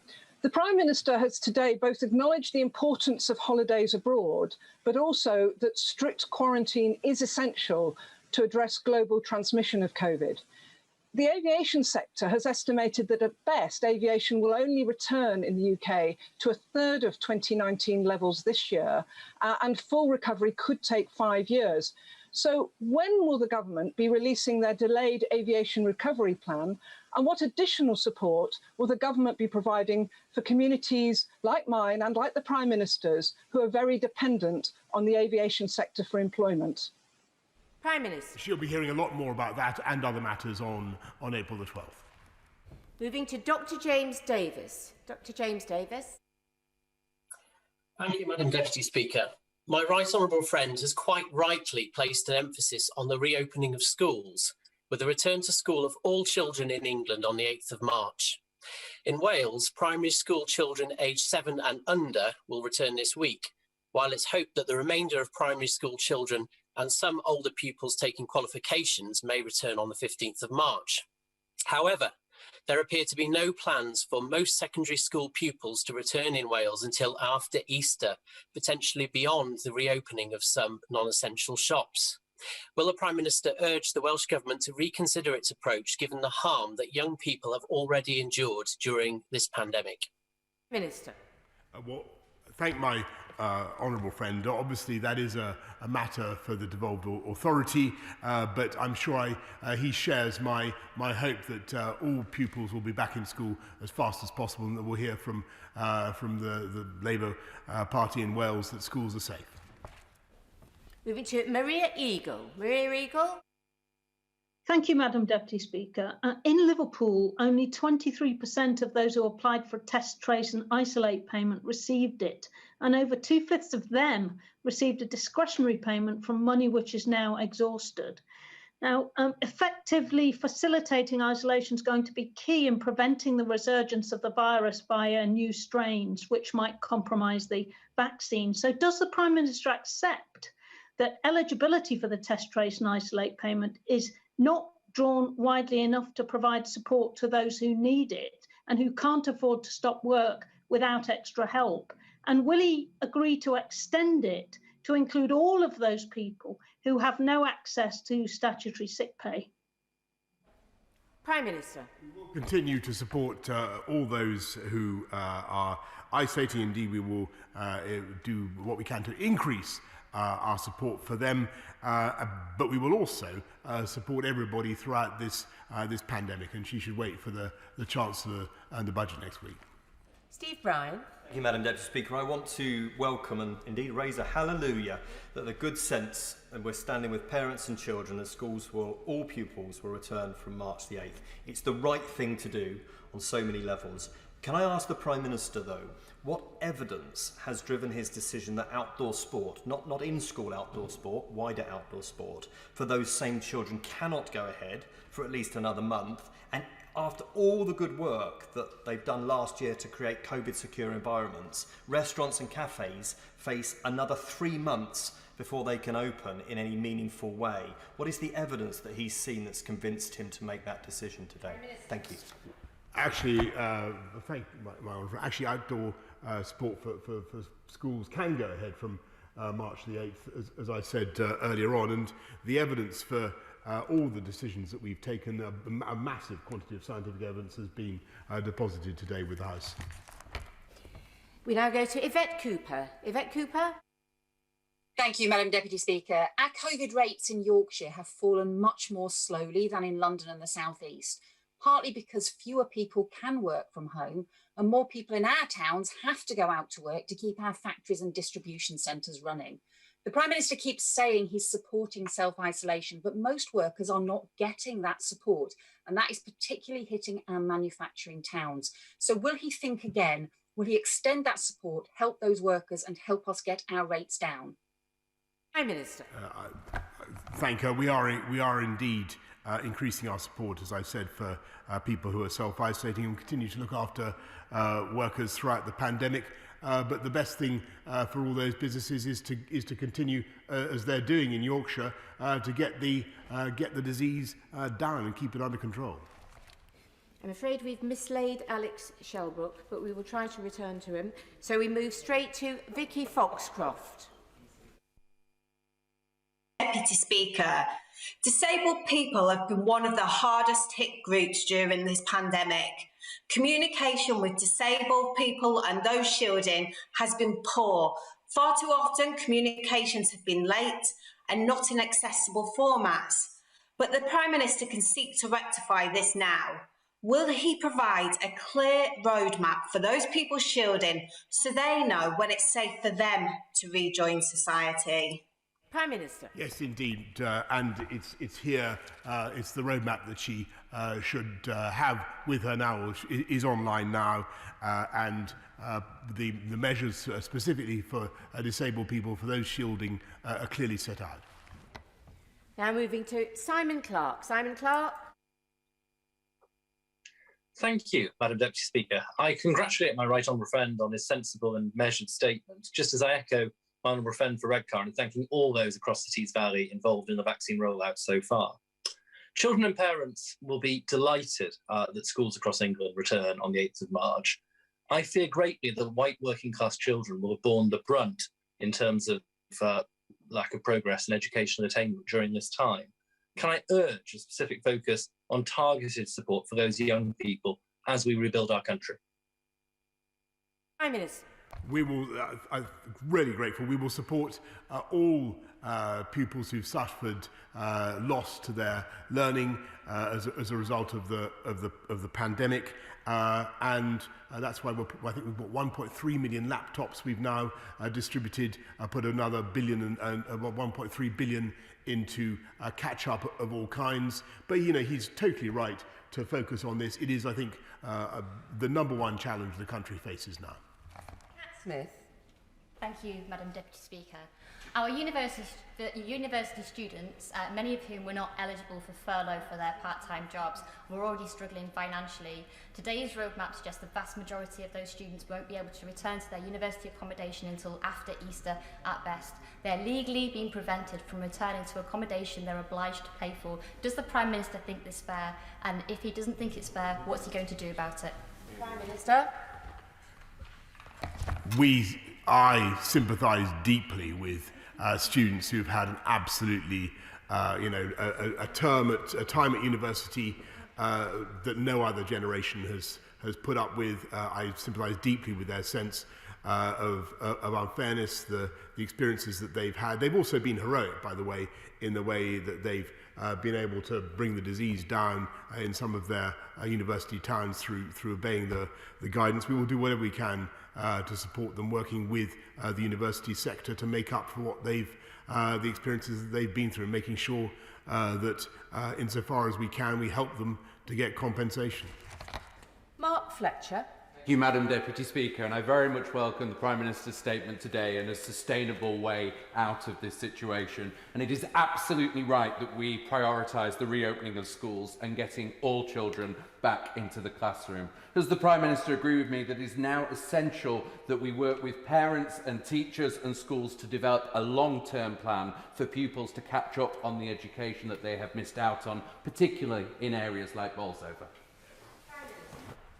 My honourable friend is absolutely right, and that's why Sir Kevin Collins has been appointed as the Education Recovery Commissioner, and we'll be setting out plans that are intended not just to remediate the loss that kids have suffered during the pandemic, but also to take our educational system forward and to do things that possibly we wouldn't have done before, to find new ways of teaching and learning that will make up the difference for those kids and more.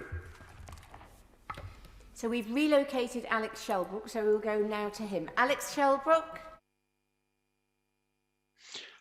Thank you, Madam Deputy Speaker. Madam Deputy Speaker, in my constituency, there are a lot of strong community events, especially things such as Zumba classes, which I get a lot of emails on. So could I ask my right honourable friend, when does he envisage that indoor activities in village halls and the like for Zumba classes may be allowed to start again? Prime Minister. Madam Deputy Speaker, if you can do outdoor Zumba, then you can. Then obviously March the 29th is the date for you. Always assuming you can't do it one-on-one, in which case you could do it earlier. But indoor, as he will have picked up from what I've said earlier, is currently down for May the 17th. May the 17th, along with all other indoor settings.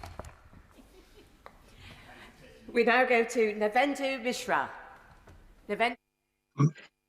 Madam Deputy Speaker, Macmillan Cancer Support has warned that more than 100,000 people live with cancer in the UK are struggling to cover basic living costs due to the impact of COVID-19. Tragically, many cancer patients who are having difficulty paying for essentials have experienced suicidal thoughts in recent months. Will the Prime Minister commit to making the £20 per week universal credit increase permanent and extend this uplift to legacy benefits? Prime Minister.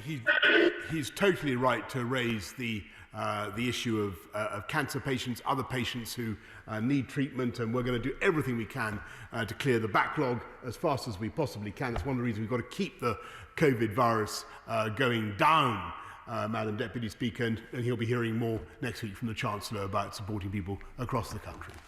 Sir Edward Lee. It seems to me that many of the 88 people who've gone before me and who've been critical of the Prime Minister have been wise after the event. So let me now do precisely that and plead guilty to this charge. If severe quarantine measures from the very start have been so effective as in Australia, and equally if tough local lockdowns have been effective in China, doesn't that rather beg the question why we didn't do it over a year ago? I don't say this to be difficult, but to learn from the future and to ponder on what we should do next time. And I think many people in the country think that it's better to be tough on foreign travel than tough on children attending school. I think he speaks for many people in the country, my old friend, when he says that we do have a very tough regime on international travel, one of the toughest in the world, and we will certainly be making sure we learn all the lessons we need to about the early handling of the pandemic. Now go to Kerry McCarthy. Kerry McCarthy. Thank you, Madam Deputy Speaker. Events and exhibitions companies in my constituency are still struggling to get any support for lost business. The fact that they're not customer facing means they don't get the retail hospitality grant. The fact they haven't actually been forced to close, although they service businesses that have, means that they've lost out on the council's LSRG closed grant. They're not arts organisations as such, so they don't get the Arts Council funding. And the advice and guidance that is being given to local councils about what grants they should be giving to events and exhibition sector is incredibly vague and inconsistent. So what reassurance can the Prime Minister give me that in the Chancellor's budget next week, there will finally be help for those companies like the ones in my constituency that are just absolutely at their last legs? Prime Minister. I'm acutely conscious of the businesses that have fallen through the cracks, as it were. Madam Deputy Speaker, wholesalers, for instance, who found it difficult to qualify under one scheme or another. We're doing absolutely everything we can to make sure that we give the support that people want. There's extra discretionary funding available for councils to support such businesses, and she will be hearing more certainly from the Chancellor next week. Anthony Mangnall. Thank you, Madam Deputy Speaker, and I welcome the Prime Minister's statement. Millions of young people have had their lives put on hold over the last 13 months. They have been the least likely to suffer severely from this virus. So I wonder if the Prime Minister can look ahead and just inform me and the House as to what we can do to help those university students who are going to enter the job market for the first time, those leaving school, because right now they look ahead and they look post-lockdown into a world that is very uncertain, and their future must be safeguarded. So what can we do? He raises a vital point, and that's why we've got the £2 billion kickstart funds in addition to many other schemes to help young people into work, to help them with what could be a very difficult transition. But the best thing possible is to get the economy open and firing again. Patrick Grady. Thank you, Madam Deputy Speaker. The German equivalent of furlough, the Kurzarbeit scheme, will be accessible to employers until at least the end of this year. So given that he said the United Kingdom would prosper mightily outside the European Union, why can't his government provide that level, or why won't his government provide that level of certainty and support to employers on these islands so they can plan with some confidence for a new post-pandemic normal? He'll be hearing a lot more next week about the support that we're going to give throughout the whole of the UK, and perhaps, while we're on the subject, perhaps he could confirm that the Scottish Nationalist Party would have remained in the European Medicines Agency. I think he's a member of the SNP. Now go to Peter Bone. Peter Bone. Thank you, Madam Deputy Speaker. Last year, a wonderful young couple in my constituency had to cancel their wedding because of COVID. They contacted me this morning so that I could ask the Prime Minister whether he could guarantee their wedding would be able to go ahead on the 1st of July. And if he can, Rhiannon and Jordan will send a wedding invite in the post tonight. Prime Minister.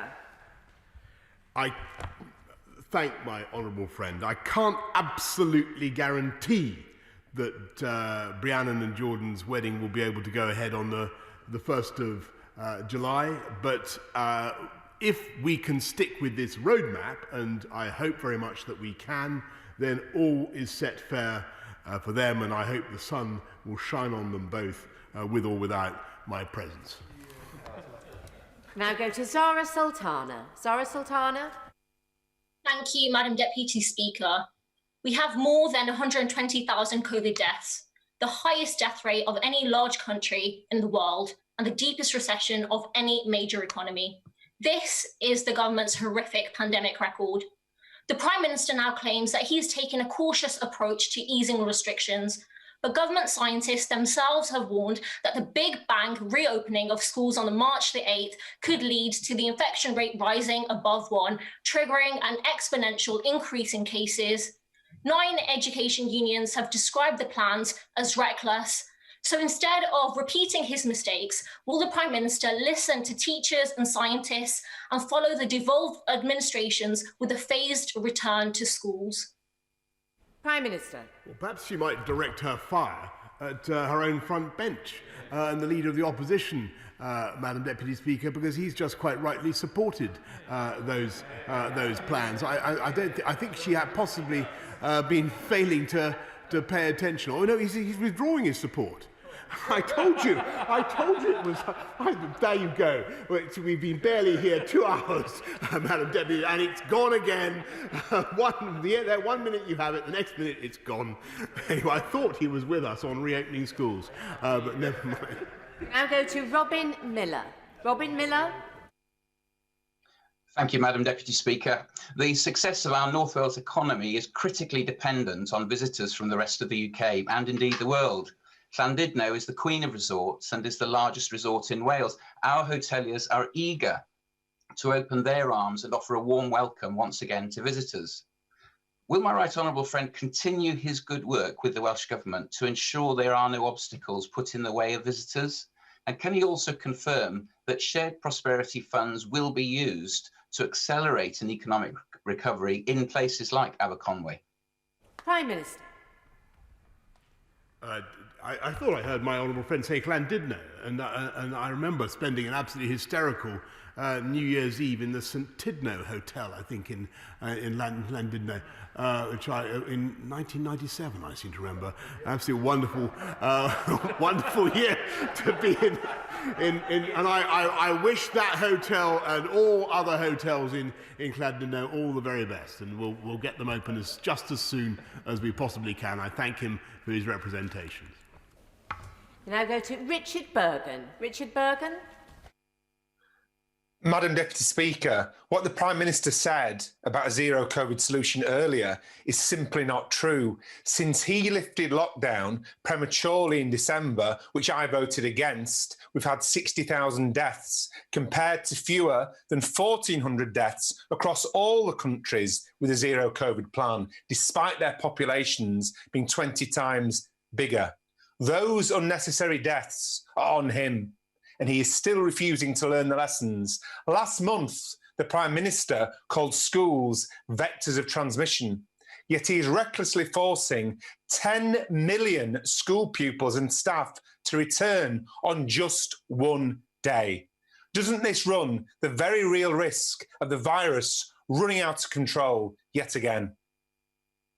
Prime Minister. Well, there's one of those moments when I sympathise very much with the Leader of the Opposition, because there speaks the authentic voice of the union-dominated Labour left. I don't think that he's right in what he says. I think that most people in this country understand that schools need to go back, and they support it. And I just heard from I just heard from the right honourable gentleman he does support that on March the 8th, which is good news. We now go to Alberto Costa. Alberto Costa. Thank you, Madam Deputy Speaker. Prime Minister, you've timed step 2 perfectly. Why do I say that? Foss Shopping Park Centre in my constituency, one of Britain's biggest out-of-town shopping centres, has expanded with a £168 million investment, including the flagship Next UK store. Now, it was due to open last year. Obviously, COVID didn't allow that, but it will open just as soon as you allow it to open. Will you do it the honours, come and cut the ribbon, and help boost consumer confidence across our country? Prime Minister. Non-essential retail, as I've told the House, will be opening on April the 12th. Whether I'm essential to the opening of Foss Park, I doubt, but I'm very grateful to him for the invitation. I'm sure that if I can't get there, he'll do a magnificent job in my place. We now go to Mohammed Yassin. Mohammed Yassin. Thank you very much, Madam Deputy Speaker. I'm very concerned about the large numbers of care home staff and black and ethnic minority groups who won't take up the vaccine. MPs and local authorities have been asking his government for weeks to supply the detailed data they need to identify and resolve vaccine non-compliance. As the Prime Minister knows, the vaccine rollout is a race against time. So will he make the data available today so we can ensure enough people take the vaccine to reach the herd immunity necessary to prevent another lockdown? Prime Minister. We're making as much data available as we possibly can. Clearly, you can't make people's medical records available because that breaches patient confidentiality. Madam Deputy Speaker, he's right to raise the question of take-up amongst some groups and care home staff. It has been increasing, but we need to all work together to make sure we encourage everybody to come forward and take a vaccine. Sir Desmond Swain. Prime Minister raised the possibility of new variants having an impact on the plan. Ordinarily, the laws of natural selection will favour more benign variants. However, lockdown reverses that, favouring the more potent. So in addition to an urgency on the basis of the economic and social costs of lockdown, there is indeed also a scientific urgency to lift it, isn't there? Well, I defer to my honourable friend's doubtless superior understanding of the biology of the variants. But what I just a couple of reassuring points for him. Number one, we think that we have no reason to think that our vaccines are ineffective in preventing death or serious illness against all the variants that we're currently aware of. And the second thing is that we're getting ever better, or our scientists are getting ever better at evolving new vaccines to tackle the new variants. Now go to Tim Farron. Tim Farron. Thank you, Madam Deputy Speaker. The Prime Minister is right to focus upon prioritising education and saying that outdoor activities are things that people can now do more freely, or at least will over the coming weeks and months. But he says nothing about outdoor education, which is an industry is of vast importance to us in the lakes and in the dales, and of great value to young people right across the country. There are 15,000 people employed in this sector, at least there were. 6,000 have now lost their jobs. If we lose that sector, it will be very, very difficult to ever get it back, and we will suffer hugely as a country if that happens. So will he agree to reopen outdoor education for residential stays from the summer term so that we take advantage of the skills that these people in outdoor education, the professionals there have, to help our young people to re-engage with a love of learning and to tackle many of the mental health issues that we face? And if he's not able to make that guarantee, will he at least do what has happened in Northern Ireland and Scotland and create and provide a bespoke financial package to support and to save our outdoor education sector? Right on, Gentleman makes a really interesting point. As you know, indoor education is opening on March the 8th. So given that transmission is much less likely outdoors, I would have thought that a fortiori, outdoor education should be able to open on the same date. But I'll make sure that we get back to him if that should for any reason turn out not to be the case. I can't see why it shouldn't be the case, but we'll get back to him. Final question, Jason McCartney. Jason McCartney. Thank you, Madam Deputy Speaker. And as the owner of one of my local hair salons has just said, the future now looks a little brighter thanks to this roadmap. Will the Prime Minister join me in thanking the wonderful volunteers, GPs, pharmacies and nurses who have helped administer thousands of vaccines in my area? And finally, can he also make sure that the Chancellor announces in his budget support for the wedding, hospitality and event sectors who will have to wait just a little bit longer now before they can fully reopen safely? I think he's caught the tone of it exactly right, that there is just a little bit longer to go now. The Chancellor will be setting out the support that we need to put in place for all the businesses that he mentions. I echo his support and his thanks to them, particularly to hair salons, which I look forward to being able to use without too much delay myself, Madam Deputy Speaker. Thank the Prime Minister for his statement, and am now suspended. Point of order, Steve Bryan. Thank you very much for that. The Prime Minister has obviously today outlined a very helpful roadmap for reopening our economy and our society. Can I ask the Chair whether any such plan exists for our House of Commons. Prime Minister obviously referred to Parliament in his statement. The House of Commons, by any standard, remains a shadow of its former self in terms of the debate that's held, let alone the range and the effectiveness of the scrutiny of the executive, which is, after all, our job. So can I ask whether any plan exists for our House of Commons and when we might get sight of that? Well, I'm grateful to the honourable gentleman for giving notice of his point of order. As he knows, the House's procedures have adapted and continue to adapt in the light of COVID-19. I do understand the points that he makes, but it will be up to the government to bring forward a motion to extend or amend our current arrangements, and I'm sure that ministers, including the Prime Minister, will have heard his comments. So I'm now suspending the House for 3 minutes to make the necessary arrangements for the next business.